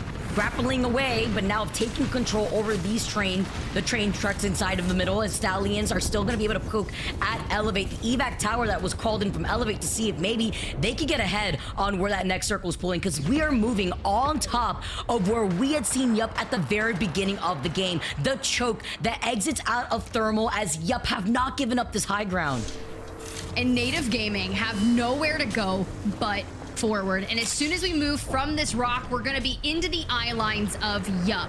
And they want to defend this at all costs. This is going to be their biggest threat to win condition. So RK and Rambo Snipe Down have one of the biggest tasks. So what do we have in terms of utility resources for this engagement? Well, Snipe Down, we've got the exhibit. I don't really see too many nades. You don't have any bats or med kits. So it's not like you can take a lot of damage because you're going to be forced to slow heal. And Dupe on the high ground is already poised and ready to make a play. Getting a little bit of deja vu here from Yup after their performance in their last match day. Now looking to try to take the dub and holding God's spot at the moment for a circle like this, while making sure that they also don't get thirded by C9, who are right next to Native beyond this choke. As you can see them currently situated, Native also have noted that there is a team on the other side of this rocks, but the moment that Native shows her face, this is going to be really difficult. They could get the information of the neighboring teams thanks to Snipe Down being on Seer and having that exhibit, but there's not just one squad looking at them from height, which is Yup. It's going to be C9 on top of it. Ooh, Cloud9 needs a good game here to kind of turn their series around, but turn the attention over to the low ground. Elevate Gaming getting into the fray of things. Luxford gets fried, forced to take at least 10 to 15 seconds to focus on that shield bat. Zach has the passive that's going to allow him to be able to give better calls out towards those teammates, sharing the bats around. And so far, we are not getting a full send, but you can just hear the rev up of the mother load that wants to come out. C9, they've got their good barricade. The fence is out, but it's going to be Native Gaming that is going to have the attention of Cloud9 and Yup, and we still have to move forward. I mean, this is where it really comes to play. Imagine if Arcane was a catalyst right now and had wall, where you could isolate both teams with a cat wall and then the Fuse motherload on top of Yup. But they have the Gibby instead. They probably have the perk that makes Gibby's bubble even bigger, trying to see if they can close in that space here in unison with the exhibit and the motherload coming in. Yeah, but you're going to expend so much. And then you hope that you have ult excels to get your abilities back for that final end game. For now, we're still trying to prey along the outside of that cliff. The mountain, but you get caught out. Snipe Down goes down. Native Gaming gone before they could even breach out of that choke. They poked their heads out for 1 second and immediately got deleted out here as Dupe still maintaining Pride Rock, making sure that C9 doesn't get a free walk in here, while Space Station playing very close to the zipline. Temper on the other side of the low ground. Here's a catwall on the other side. Stallions get eliminated in your feet, and Temper are looking to make a move inside this building. Straight on to where Elevate was playing, but SSG from the low ground also. They're getting tagged up by all the teams that have found themselves on the upper side. So you've got to keep eyes out on that. CCE, we've got a lone member standing, just playing. No one looks at them. And C9 and Yup reigning supreme. Well, we talk about the last member from CCE, and Furia finds him. And able to get the reset here too. Gonna be able to get the res, and there's a death box for a quick Evil Shield swap. Elevate get eliminated, and there are 4 squads remaining. Furia, Space Station, Yup, and C9. C9 and Yup, the only 2 that currently have height right now, but Furia have a Pathfinder, so they could easily try to retake this high ground if they find a third-party opportunity. Yeah, I'd be really curious to see which of these teams is going to try and make a move first, right? You've got Watsons on both Cloud9 and Yup, so you've got the fences that are trying to kind of hold them steady from those pushes, but we need to see. Prodigy Aces, it's not like he can throw out the Bang ult onto Cloud9. They've got the Jenny down. Then you've got SSG on the low ground, and there's Furia elsewhere. But Yup and Cloud9 have to eventually duke it out. Having their own little party here as a duo. Looks like they're in some trouble, but Fury cannot commit to that fight. They need to stay on the high ground now that the final circle is closing in. They called in a Moby, it looks like, just to build up some space here for them. Evac Tower as well called in right behind them to see if this team could force their way on the high ground. Yup, are not taking their eyes off of C9 right next to them. Ooh, okay. We love some G7 scout moments. It got a damage buff, albeit it only moved from 32 to 33. But if you're popping headies, it's a good way to force that damage on. You see Furia full sending Cloud9, and if Yup can just hold off and not allow SSG to take that zip to high ground, this could be a solid game for them to win. But they've been playing this so patiently that Alcivian is still on the blue Evo, probably very close to leveling up that Evo shield, but Furia will full purples now, looking to stay alive as a duo here, taking the high ground currently, and are looking to fully send it. They can isolate Alcivian and Duke. They need to take down Furia here. Prodigy, you cannot fall. Has to pop a Phoenix kit. That's 10 seconds. And you're saying that Furia is not going to use that time to their advantage to full send Yup. Madness gets absolutely annihilated and just trying to hold on. 10 HP. SSG, the ones to take out Furia. And here comes Yup. They clean it on up and take match number 5. For free here for Yup here as well, because nobody was going to contest them from height that they've been holding tips since the very beginning of the game. But a huge dub for Yup to put them on the right path after an explosive match day where we saw them take the first place spot in their match day. Hold on, Vicky. I just gotta say something real quick. Dupe has one of the only Watson skins that I never got, and I need it right now. I need it. We need to have that moment. No, it's fine. It's fine. I'll worry about that later. But congratulations to Yup. I said the majority in the pre-show that they get a lot of their eliminations on World's Edge. They only acquired, I believe it was 1 on Stormpoint. So knowing that their backs are against the wall, if they want to carry out that momentum from their match day victory, that it had to come down to World's Edge. And if you land Mirage à Trois and the circle is coming your way, then you need to set up and make sure that you do your damn best to convert that to a victory. And they did just that. And that's even going to translate amazingly going into our final match of the day, because let's highlight that the performance that Yup was able to get off of topping their last match day put them in the top 20. They are still in the cusp because they were sitting in 20th place overall before starting today's matches. Yup take the dub with only 4 KP, with Space Station trailing right behind him with double-digit kills. Yeah, SSG was kind of reaping on the low ground, right? We saw Elevate fall, we saw Temper fall in CCE as well. Now, granted, CCE, that last elim went to Furia, but it was enough to put them on double digits for SSG. Cloud9 had the high ground across from Yup, and they were going to be that biggest threat. Had Furia not fully sent Cloud9 there, which you called out, you were like, look, when you've got a Pathfinder and Keon wanting to get mixy, you knew that was a very real potential. Things could have definitely changed, but as you move towards that back half of the leaderboard, Native Gaming You know, yes, their efforts got thwarted trying to rotate in behind Yup and Cloud9, but they walk away with 7 eliminations. Yeah, that's still amazing here. Putting extra points on board. Aside from that 1 placement points, you get a total of 8 coming out of that KP. Even KCP, Vanity, it was a lot of chaos from the squads that had to rotate over from the east side of the map through that landslide, through the train track tier 2. As we take a look at the top 3 performances from our teams, Space Station, 10 KP, 3k total damage. The same thing here for Yup with in terms of damage output, but they couldn't give up that high ground no matter what, which is why we saw the likes of Osivian still being on Blue Evo for the end game. Oof, and then you throw the top 3 teams, all their damage, the kills. SSG, you've got Zainu with 5 and with only 1,000 damage. Can we just talk about efficiency right there? Because typically we'll see people with like 2,000 damage and not that many kills because you know they're just opening that up for the rest of their team. But no, we're being efficient with that as we move on to the series results. And Vicky, are you saying what I'm saying? Oh, it is a lot more tight than I was expecting it after we saw the action on Storm Point. Furia have taken the first place spot over Disguise with now 52 points, leading the way with a little bit of a gap between themselves and even Team Falcons. But Space Station also right behind it with just a mere few points away. Yeah, the top 5 are incredibly close with only, I believe, like 9 or so points separating them. So with only 1 more match to go and everything up for grabs, we'll just have to wait and see how it plays out after this break.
It's time. Let's lock it in. One more match that's going to decide who is going to be advancing on to the regional finals, at least for Group A, right? If you're Group C, you get to play again tomorrow alongside Group B. But for now, this is Group A's last chance.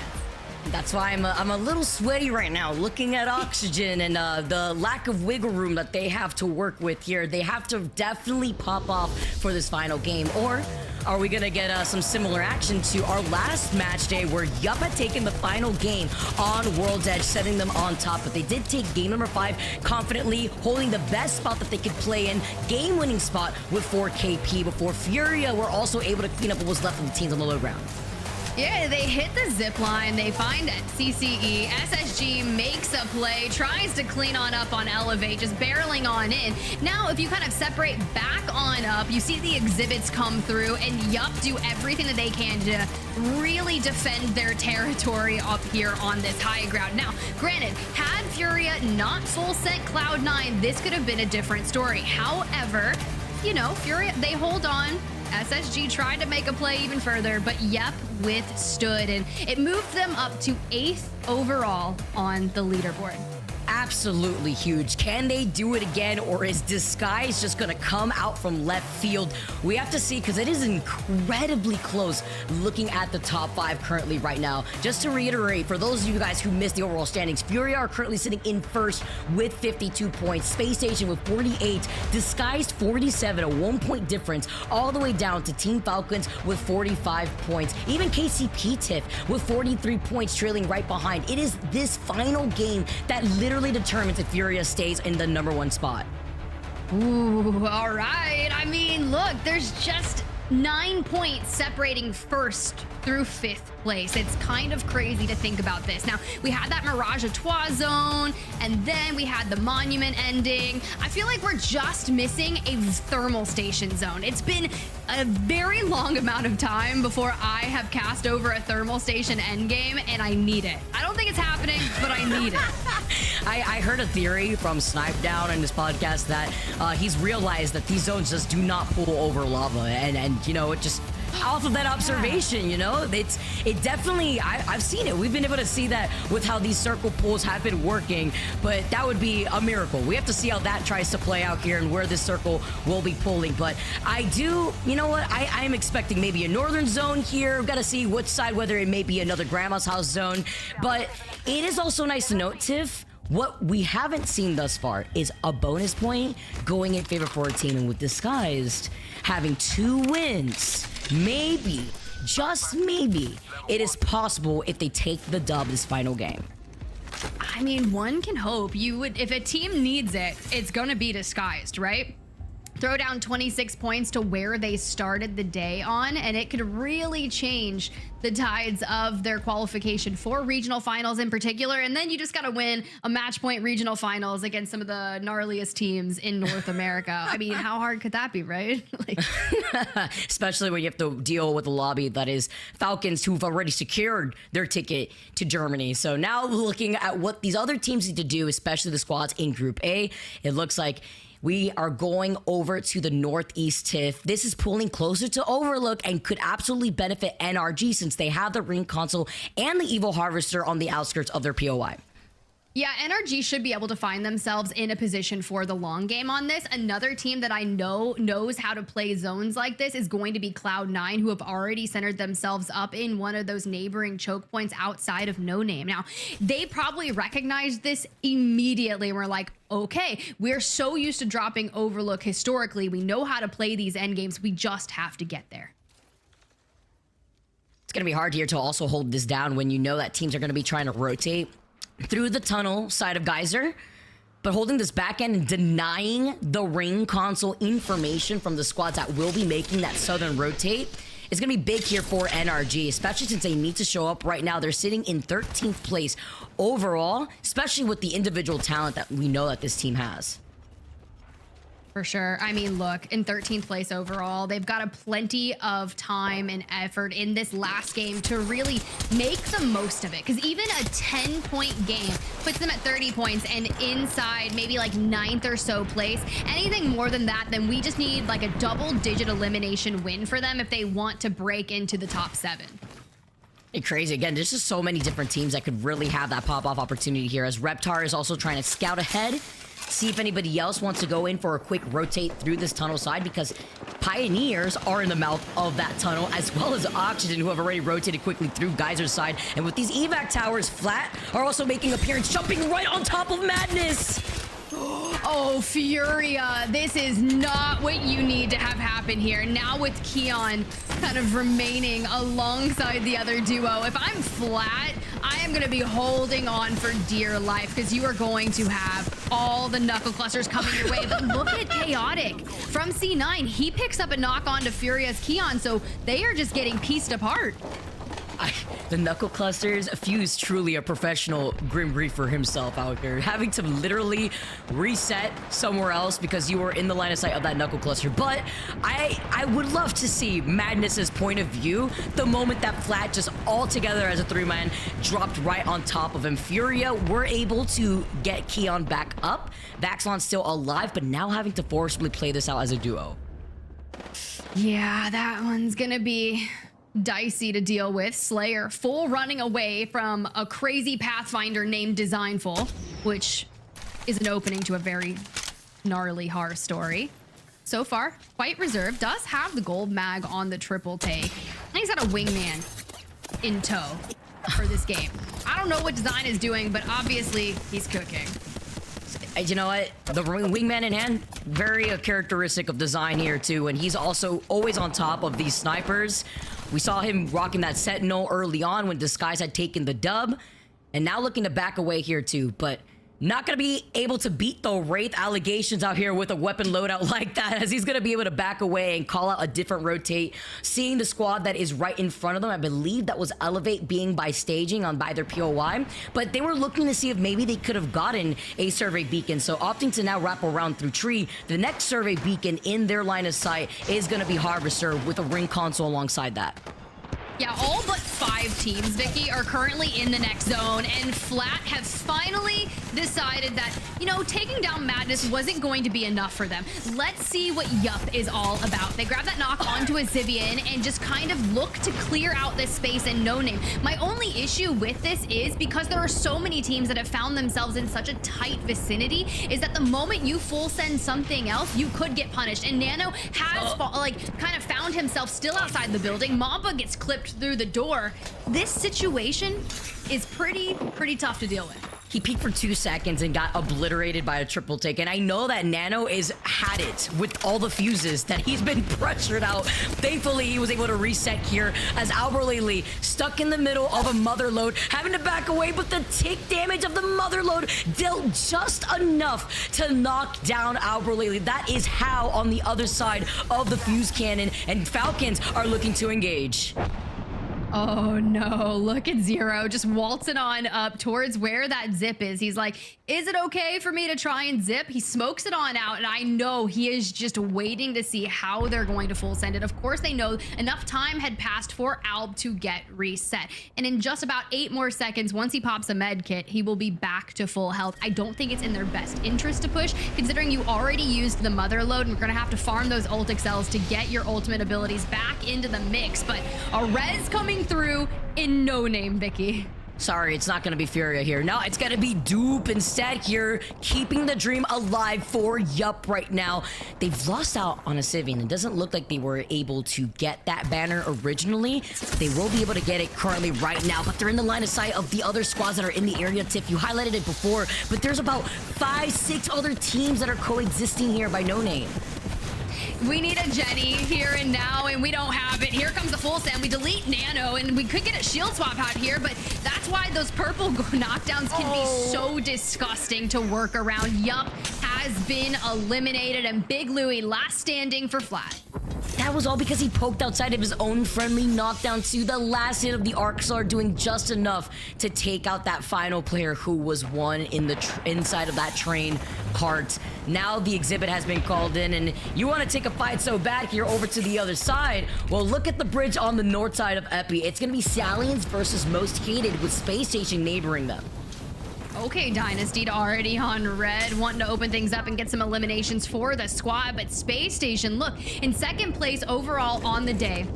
Want to do what they can to get a match day win here elsewhere. We see that the Falcons have found themselves potentially in some trouble as one goes down. Temper, Adavant gets that shield core swap, but is only about 50 HP. There goes a remainder. Oh? We can focus on the med kit, but job's not done. We've got to keep on moving. Team Falcons are out. They have died now in 17th place. Our team that was in the top 5, that was them finishing off with 45 points, maybe a little extra here if they were able to get the KP before they were taken out. But look at this north side of the circle. They were caught in the middle with Stallions and Temper, looking at the direction that they wanted to originally rotate from. And all these teams, like Liquid Alienware, that have been waiting in Overlook since the very beginning of their POI, are going to be able to look both sides between NRG and Native before transitioning into that next zone. Ooh, and with the bounce back to Frag, even where SSG has found themselves on the bridge outside of Epicenter, it completely changes the course of match number 6, because NRG playing from that Overlook area was like, oh yeah, cool, we're gonna be just fine here. Mom, joke's on us. We get a complete opposite zone pool. Actually giving the teams that hard predicted the outskirts of Overlook whiplash. Now you're gonna have to deal with the teams that have already found their spot, whether it be Frag East, and I think there was only one team that I called that out earlier on, and that was Vanity. Disguise are trailing right behind him, so the stream is still alive, but Space Station losing out on Koiful with only Phony here coming into the rescue. Zainu holding a different side, but he took that fight by himself, and he needed Phony to be ahead there. Oh no, if SSG falls here, you think about the top of the leaderboard, Disguised are still up, and SSG can fall. Now that Falcons have fell, and they were sitting, I believe, around 4, you look towards all the teams that can make the moves. It's Pioneers, it's Disguised, it's SSG, and Furia, well, they're still up and at it and holding on to the first place for now. For Elevate Gaming, who, like I said earlier, have been so good at finding these early to mid-game eliminations on triple red, trying to find some angles on the outskirts of Epicenter. I'm gonna call this early, Tiff, that Disguise, having a survey beacon now and being uncontested on their side of the circle, may be within the top 3, may even take this game in their position, because all the other teams to contest them in this top 5 are going to be in the majority of the chaos on this rotate. Now looking at Elevate with full red evos, they have the height over this hilltop, dealing with Most Hated right behind them, and they were looking out for the straggler that was Space Station as they were able to get out of that argument. This is where I wish we had Dia and his telestrator, because look at this. The bounce back directly into Frag East, kind of like you called, where Vanity had found themselves. This is going to be interesting. Now, if this was EMEA and Passion UA were playing, we know which building they would already be in, one of those southern Frag East buildings. But for now, none of them are occupied. Furia needs to grasp hold on one because Disguise is going to look to take the horizontal building next to Vanity. That Furia versus Disguise is going to go absolutely crazy. Huat is dropping an Evo Shield just so that Weynizul could swap that very quickly here too.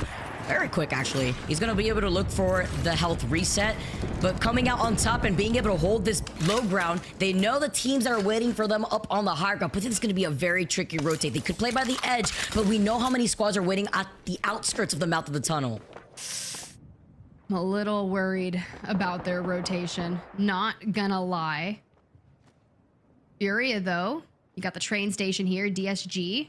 Still holding onto that for now, keeping your eyes forward onto that south. Furia do inevitably move into that building kind of like they needed to do. It'll be the next one just inside where that circle pulls to. There's not going to have that information, but it's one of the only free remaining buildings in Frag East since they got here first.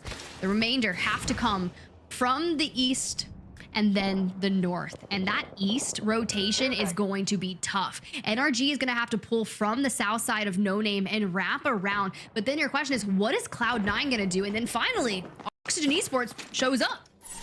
Better late than never. It's got to happen eventually here too, and this is going to be a rotate for Oxygen that could absolutely benefit them, because if you look at Disguise and their legend composition, they don't have a catalyst like Oxygen. They don't have a control legend, but Oxygen lose out on Vayne in the circle. They are taking way too much damage. This round 3 absolutely takes chunks out of your health, but hey, currently Frex was able to find a corner to survive off of. It looks like Aiden cannot commit to saving Vayne because he would take way too much damage here until Vayne finally, by the edge of the circle, is able to crawl to safety, and they are going to be able to get that res with Disguise nearing right alongside them. You see Design trying to call him out because he heard some noise by Streamer building. Ooh. All right, keep your eyes on it. The fact that we even get Vayne back up is pretty crazy. I didn't think we were going to be able to secure that. DSG starts poking. Here comes the Dark Veil, and Design is down. Now QZer and Enemy are going to have to essentially 2v3, and we've already got 2 cracked. Enemy needs to go hard on the low ground. Here come the frags. They could really turn this around. Okay. Oh, the beams? Wait. Oh. They got the dirty there too. QZer, it's up to you. The cat spikes here too. It is putting on way too much pressure. Disguise go down. The jinx, but better yet for Oxygen, they needed that. They were literally on the cusp. They have not shown up at all this match day, and they take out Disguise. But this also keeps Furia alive in the running. Furia in the next zone, alive at the top of the leaderboard. It could be the day of Furia for Elevate on the outskirts here. Have that evac tower, not going to take it. But Luxford gets completely taken aback. Oh no, and now as a duo, Elevate. Slayer dropping down, giving up that height. Zach being able to grab the banner, but what do you do here? You're also lacking on energy ammo here too. Look at his Havoc. He's got 89, 88 in the reserve. Currently now having to play off this low ground and see if they could pray for a miracle as they make their rotate towards the Moby that is right on the outskirts of Fragment East. I don't think there's enough time to hit the res there. I think we play it out as a duo. You focus on getting into that next zone. Most Hated mirroring right behind you. Stallions kind of dead center to the north. Still have to push more to Fraggies, but they don't want to give up high ground just yet. for the teams coming out of that eastern side. NRG and Liquid Alienware throwing down the Dark Veil. There goes Reeds, and well, time is of the essence, and Liquid Alienware takes out Oblivion. Huge here for Liquid Alienware too, as Yanya is going to be able to pop that shield bat, though right before another player comes in right behind him, right on the outskirts of the zone, sliding into what they don't want their DMs to be. Onmu is the last one alive from KCP, and NRG are looking to profit, but they're feeling pressure from the other teams in the distance. We have someone to thank for the push that we just witnessed from NRG onto the remaining members of Pioneers, and it's Retzi with the longbow. NRG back down to a solo, and if Pioneers get a clean reset out here, we could have a new leader, Vicky. I cannot believe the way that this final game is playing out right now. Currently, the action happening in Fragment East has also not slowed down as expected, but there's a lot of areas to coexist in, and there is Rap from Space Station still trying to keep the game alive for Space Station, as Vanity are in that building alongside Stallions, Most Hated, trying to deter Elevate as a duo who are forcing their way into that next circle. Yeah, keep your eyes on the north, like you say. I mean, look, that's where all the things are going to occur. But Nock has to make a play, has to hit a rotation as a solo. But we say, wait, I'm here for you. Wait, is he going? If Nock steals that Moby that was put down by Elevate, that would be huge here. But that's if Nock doesn't get called out by the duel that is also right alongside NRG, the solo of that Nock is trying to keep that dream alive here. See the Moby right alongside Most Hated, seeing if maybe Elevate could pull off a miracle here. I love robbery, right? Like, I think that would be great. Unfortunately, NRG has fallen, and well, did Pioneers pick up another elimination for Most Hated on the inside in 16th place overall? A good ending to the day would be just what they need, even for Weave. Oh, peekaboo. Open up the door, trying to bust in right there. That was scary. And now through the window cracks, they could take chunks out of them. Do they want to capitalize off of this fight, though? Very tricky, because if they take too long here, you know the third party is waiting.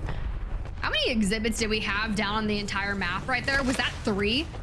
Well, this is looking like the Apex Legends of old, where every team had locked in a seer, thanks to the old school Furia and his Watson and them getting crazy when they realized what they could do with Seer. Regardless, still not a top pick. We'll leave Bangalore at about 95% for the time being. For now, we'll set up shop here in Frag East, as Furia has found themselves coexisting alongside of Weave, and Most Hated still on the outskirts. And Elevate was able to use that Moby, by the way, to get their solo back. So now they are a full 3-man squad, and they are holding onto the roof, looking down at Most Hated.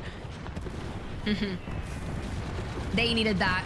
I need that for Elevate, right? They were on the fringe coming into match day number 8. They were a team that needed a must-do performance to get themselves at least into regional finals. Last time we checked it with Most Hated, they had all 3 up. Now we've lost a Wope. And for Onmu, who has fallen, incoming frags towards the roof, sky nades galore. 4 eliminations for them is not bad, but Elevate, they found themselves on the roof of Diner. Furia still in that coexisting with Weave, but they need to take them out. LOTR, Arcstar in hand, waiting to make a play.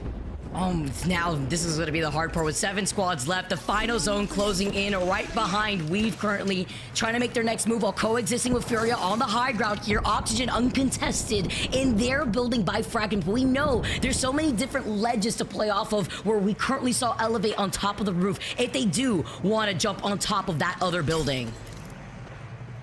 SSG still alive. Furia, your leaderboard at the top right now, still in the mix.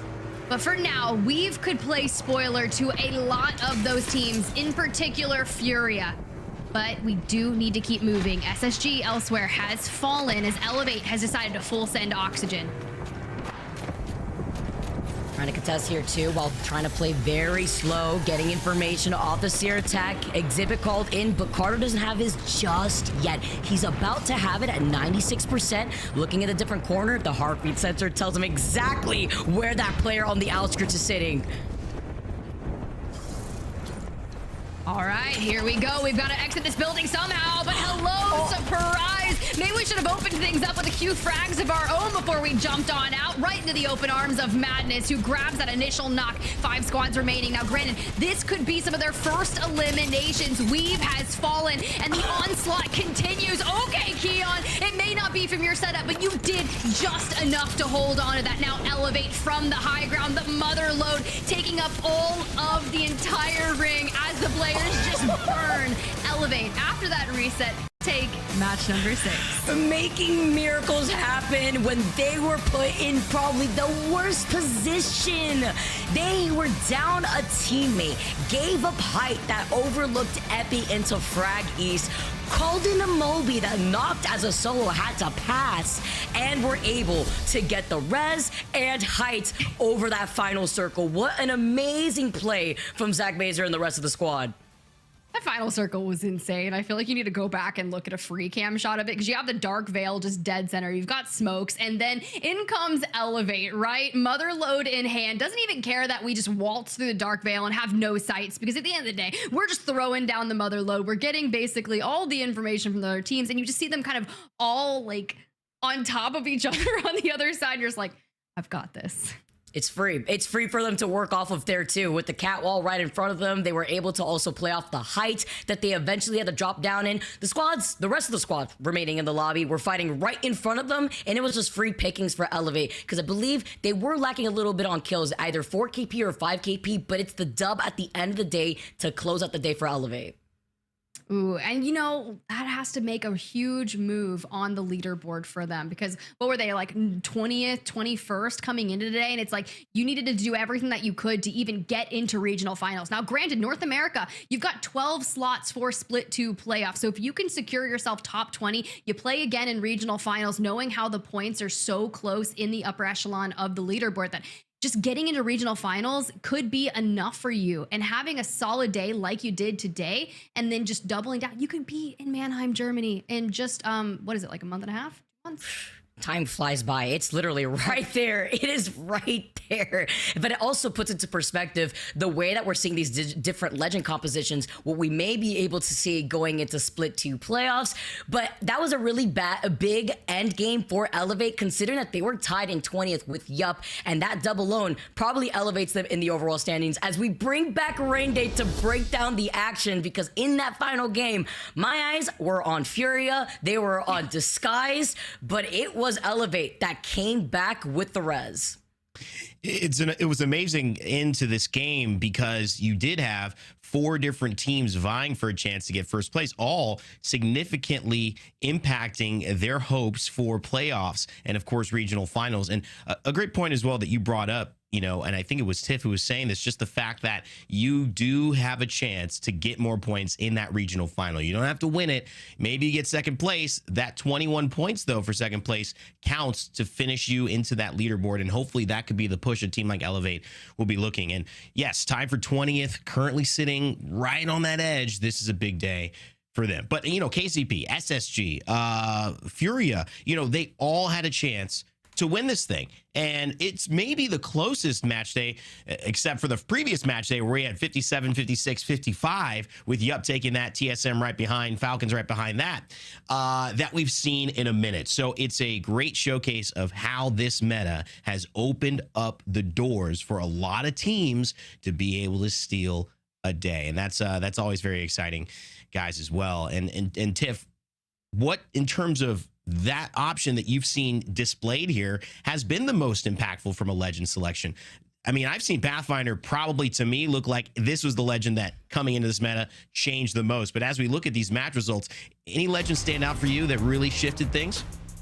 Fuse, 100% Fuse. I love the Pathfinder call out for the rotations, but Fuse and stacking 8 to 12 grenades has just been such a catalyst to the entire meta shift. And there's just not many things that you can do to combat that, which is why I feel like we've got the Watsons in play to throw the Jennies down. But the moment you break the Jenny, it's open season.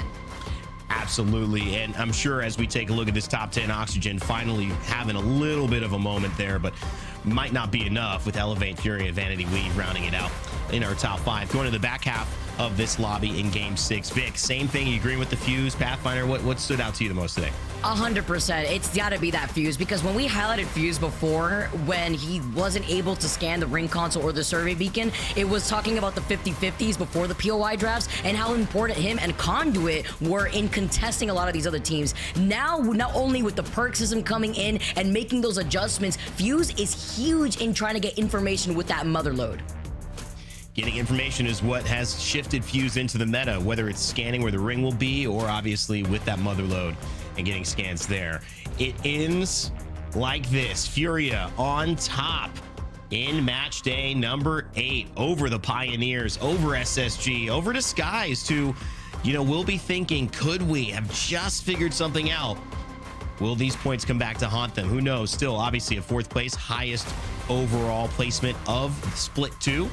Elevate as well, 47 points. Falcons in 45th, a rare 6th place for them. This is the lowest showing that we have seen from Falcons thus far. I know they don't want to make a habit of it, but they're already going to Germany. So in that way, Tiff, it's kind of okay that they take a little bit of a break. I was thinking that also. I was like, this is a bit uncharacteristic from Falcons in general, but hey, a 6th place, that is your worst place finish over the course of a Split 2 regular season. I mean, look, I'll take it. Yeah, and as we go back over these last 3 games, we said there might be some switches. Certainly was. There were teams that really started to pop off. We thought, okay, Design, DSG, where are they? Well, then they showed up and through the fire and the flames. I said it in EMEA, I feel like it's just appropriate. They went through the gauntlet to get to a position like this. And even now against Flat, feel like, well, look at this. They go to peak, boom, 100 damage. Well, okay, are we going to push that? But it's the indecision from Mamba, or actually what it is, it's that Seer Q that shuts down a push. He's silenced. He doesn't have anything. And I think he says, you know what, maybe we should back it off. And this really is the turning point. Design, pick this up. DSG, pick this up. They rotate, keep that high ground. And then, of course, it's just an easy 2v2 at the end of it as Flat lose out. But this was just the beginning. We kind of started to see DSG show up. They would finish with just about the same amount of points, only maybe 3 more than they got here, but this was a great start and gave them a lot of confidence heading in. Their season's not quite over. They do play tomorrow, but Tiff, walk us through game 5. Yeah, this is that zone that shored up right on the outskirts of Mirage et Trois. Cloud9 had held the high ground alongside Yup before Furia had prior sent them. This took all the attention off of Yup, and Dupe with that G7 scout on the high ground, just keeping everyone in their line of sight. You got Prodigy Aces and Asivian on the low ground, watching that zip to make sure that SSG didn't pop up and really come through here. You see the exhibit come out and they just kind of play it conservative, but they do all of the right things to take all the pressure away and don't let anyone push them. SSG kind of wraps around straight towards Furia, and this kind of allows you, so long as Asivian stays up here, I'm like, okay, this is how you convert it to win. Then you bring it to the final 2 and you do everything that you need to keep that attention onto Furia, who got pretty much eviscerated by SSG, and it was just pretty much cleanup crew from there. Then, of course, in game 6, things would shift again. We just saw it, the action. It's worth running it back one more time, Vic, because it was close to the very end. Yeah, this was a really intense final circle because there's a lot of areas to coexist with the buildings and Frag East. And in this moment, we were so fixated on the team that's right in front of them. They knew that their backs was already closed in from the circle. They weren't going to wrap around because then they just would have been free pickings. But the heartbeat sensor, they know that they can inch forward, but wait for the other squads on the other side of this building with 5 squads left in this final circle. And then getting stuck with an Arc Star for a week. So he just jumps and hopes that maybe the Arc Star could also act as some friendly fire. And that is what you're hoping for here. Furia, they need just a few more points, probably to feel comfy, but once SSG goes down, once KCP falls, I think they just realize it's a foregone conclusion. They don't get the overall win, but they do obviously find the overall win in the day, not in this game. And now we look to our overall standings as well. Again, a huge showcase. For this, we're looking to see who might qualify. We're looking to see, did they do enough? Who did enough to maybe secure a spot? Split 2, it is right around the corner. That's the funny thing about this. It feels like we just took a week off, and now we only have 2 weeks, and then suddenly it's Split 2 playoffs coming up. It's so crazy how time flies, Tiff, but that's kind of the beauty of it as well. You know, you've got chances here in a very quick instant to change your fate. One of these teams might have just done that by clinching a spot at LAN. Let's go ahead and find it out. It is SSG who will be joining Team Falcons in Germany, occupying 2 now of those total 12 spots available for North America. Now, Furia, Liquid Alienware, LG, TSM, Pioneers, Bleed Esports, NRG, and Complexity currently holding the top 10 spots. But as we go to that next page, there's those top 2, 11 and 12, that will still be available to Cloud9 and Elevate right now. So, Vicky, this is interesting. Elevate, as of now, have done enough. Will it be enough, though, to send them through? They'll still have a couple of match days to figure it out. Yeah, I mean, they are in that 12 spot, and there's only 12 spots from NA to make it into Split 2 LAN. So still, you want a little bit more wiggle room with when you're a point difference away from the likes of C9, but still incredibly tight to see the teams that needed to perform from Group A, their last group performance before tomorrow, we get to send it off with Groups B and C. It's just a great showcase here as well, and things starting to get very, very real. Again, you will see these teams compete, certainly put themselves with a chance to be in the regional finals, maybe even something better there if they get a chance to get in. But it is really going to be do or die tomorrow, because if they can't get top 20, then that is it, season wrap. So they will not be going. So a lot of pressure there still for that storyline for us to follow along. More Apex action coming up very soon, but right now we've got to give a nod to our high performers of the day. The MVP for Match Day 8 in North America. To me, this one, it was close, but I had to give it to somebody who faced trials and tribulations, not just in-game, but outside of game as well. Furia and Keon got the job done. They didn't have the right setup, had to go to a new location, internet wasn't working, just dealt with some struggles and still stayed focused. I don't know if it helped, I don't know if it hurt, but at the end of the day, overcoming obstacles that are just is just what you need to do to be successful in life. And again, whether it is in game or whether it's outside of it, being able to do that, lead your team to victory alongside Vaxlon and Madness, and also be the top damage dealer of the day, as well as one of the top kill leaders. This is just an MVP level performance. 10 kills, 11 assists, top damage dealer. Man was a menace. MVP goes to Keon today. Congratulations, and well deserved. Dev, I love stories like that. Just give us the opportunity to highlight somebody who, doesn't make excuses and just gets the job done. That's the way to do it. And honestly, I think it was their first overall match day win of Split 2 regular season. Well, I just got some news. I'm surprised. I thought, the setup wasn't right. We obviously love talking to winners and MVPs. Well, I guess Keon is here with us and he's figured it out. Keon, what is up, man? Congratulations on a big win. We heard it's been a crazy day for you, but you guys got the dub. Yes, sir. Yeah, it's been definitely a day, dude. Just an hour before ALGS, my internet just kicked off, and they said it was like a scheduled outage till like 8 p.m. Oh, man. I literally grabbed my controller. I called my brother. I was like, hey, dude, are you home? I need you to install Apex. He's like, all right, come over. I got you, bro. So I'm not a mess. This is not my room. This is my brother.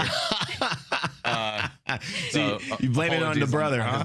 Mm-hmm. Yeah. Well, I mean, maybe the messy room is a secret, dude. We won. So. Well, that's to me what I wanted to ask you first, because you were top damage dealer in the lobby. You guys won the day, and yet you have probably in a online internet competition the worst thing that could happen: your internet goes out. So what was it about today that just worked? Was it the mentality? Did some of this somehow actually make it easier to just focus on playing since you couldn't control all the real life stuff? I mean, talk to me what was going on in your head and why things worked out for you guys to take the win today. Well, I mean, leading all the way up to it, like this whole week, we've been, I mean, the last 2 weeks of scrims has been like, a little rough, but we've been figuring it out. We've been finding our identity after like the changes and like swapping the comps. We used to love the Lifeline and we swapped to the Pathfinder pick. But yeah, my teammates played insane and we've been like really like clicking recently, like these last 2 weeks. And then also like today, yeah, man, like I think like the difference between like other days and today is that like I have time to think about it.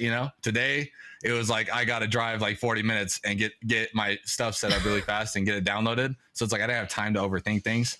And so honestly, I think that's what made the difference is that like I just like I had to literally pull up to work, shoes on, ready to go. Hey, well, it paid off. So congratulations on your match day win. Now, look, you kind of talked about something that I was going to ask you about because we have all this diversity in terms of the legend compositions and you're locking in Pathfinder and you're looking pretty good on it. Do you feel like with Pathfinder kind of coming back into now I'm not going to call it meta, it's still a niche pick, but do you think that opens you up a lot more to make plays alongside your team? Yeah, absolutely. Like I've been playing like in competitive. I've only ever played the anchor character and the anchor role with like playing Watson, Caustic, and Lifeline. So having a character that gives a controller player movement, like I mean, that's why like Horizon was so good, in my opinion, for controller players. But yeah, like it definitely, I feel like it unleashes me, but also it just like it makes me able to like help my teammates more because like I'm not afraid to take those risky angles and all those risky childs that I would be more worried about if I was playing Catalyst. That's really interesting to hear, like, especially knowing now the flexibility that Pathfinder brings. Let's be honest, Pathfinder's OG too. So if you feel yourself like fragging out, you get to now get that grapple reset. But today was Dia de Furia, and you were able to come out on top with you highlighting the way that your teams played today. Do you want to give a little bit of insight to how that midseason patch has impacted you guys coming out of scrims not being so great, but yet you turn things around on a day that actually matters when the tournament begins? Yeah, I mean, coming out of the midseason patch, like we just didn't really know what was going to happen. We tried Fuse before, and like it just didn't fit me. Like I couldn't play the Fuse role very well. Obviously, controller, no dead zone, a little bit of stick drift. Like I'm messing up the angles of the Qs. But then like when we just kind of decided to like, oh, we can just drop like Seer on Stormpoint, and like I get to play double path on both maps, and then like it allows Madness to do literally like. He gets to play the ability legend, so he knows exactly where he wants things, and it just unlocks him. And then Vax is just the best bang in the world right now. I don't know. He's just cooking. He's happy to be here, just smoking for us and getting angles, getting kills. Yeah, I mean, we just had like a little rough patch, like after Menace's surgery and all that, dude. We've been fighting through it over here at Furia, I guess. Power outages. It wasn't just Madness's knee, it was Vax's power. I moved all of his setup to my place that then just had an outage, so I had to leave my place and come here. Like, oh man, we've been fighting everything outside of the game, not even the game. Well, what's interesting about a situation like that is sometimes, not every time, that tends to bring a team together under these circumstances. And it feels like it's worked out for you all to galvanize and work together to be better. And I think that's a great sign today. You looked phenomenal. I kind of want to leave it on this heading into you play tomorrow. Obviously we're looking forward towards LAN. What's the story here? I mean, is there a redemption arc for you guys? Is there something to prove? I feel like a chip on your shoulder. I mean, what is it going into it? Because you're a team that we're really paying attention to right now. Yeah, I mean, we are top 3 in the world, I think, like especially in North America. Yes, like Falcons, obviously, like they have all the accomplishments. They have like the stack team, right? SSG is a brand new stack team, like quote unquote super teams. But like I think we're just super under the radar for, if you look at like the consistency sake for like scrims in general overall, minus just like the little rough set that we had, we're literally like just small points percentages behind those two teams. So like, yeah, we've got a chip on our shoulders, dude. Like we didn't even make grand finals this last LAN, and a lot of it was also on like my fault. Like I threw a lot of our qual games, and like, so I mean, I have a chip on my shoulder, and like we all want to win, and we all know that we have like the championship potential. And like, we're trying to get rid of that classic Furia second. We're trying to play for the win. So heck yeah, we've got chips on our shoulders, and we're just trying to show you guys what we can do. I love it, man. Well, congratulations. You guys played phenomenally. Congrats on the MVP, handling all of these obstacles and still coming out with the dub. Thank you. Thank you. Yeah, first MVP. Gotta love it. All right. Keon of Furia, they win the day. He wins the MVP. And we'll be seeing more of him for sure. They're looking like one of the favorites heading into it. And I'm excited. I know Furia fans around the world. Vicky said it best. Dia de Furia. Certainly it was today in North America.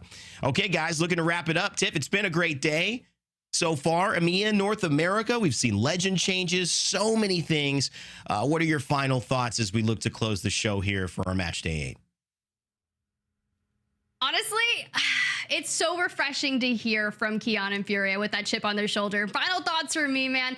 I just cannot wait to see what that regional final is going to look like. But for Groups B and even Group C that played out today, if you're not in contention to land yourself into regional finals, you have to set your heart ablaze and give it your all tomorrow.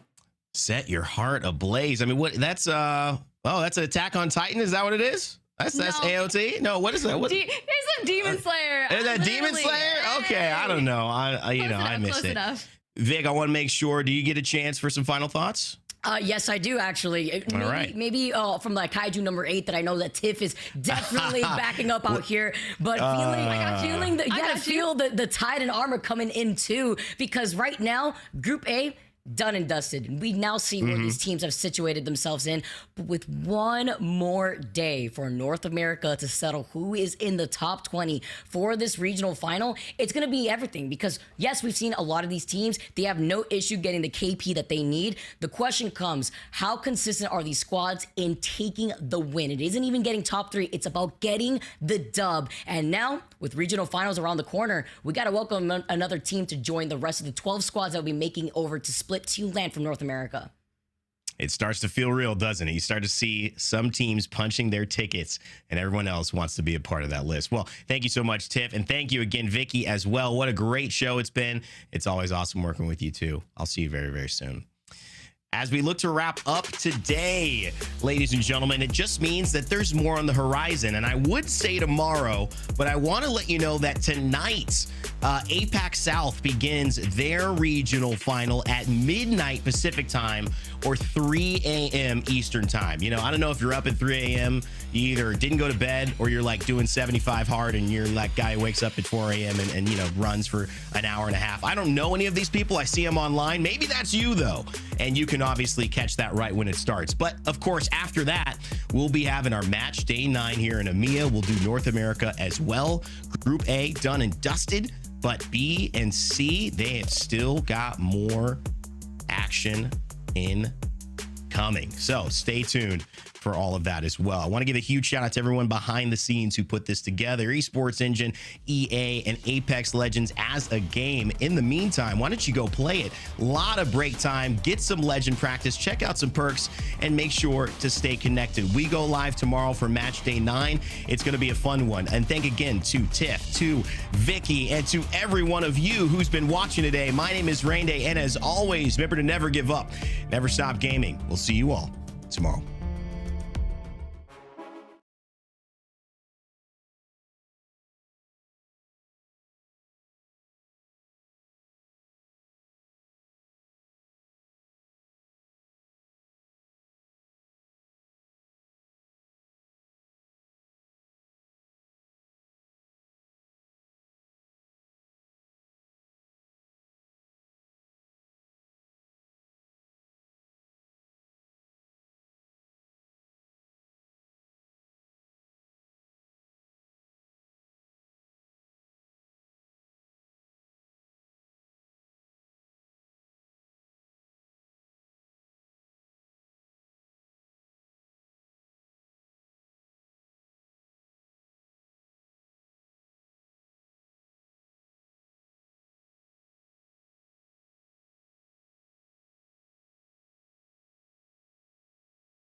Thanks for watching. Subscribe to the channel.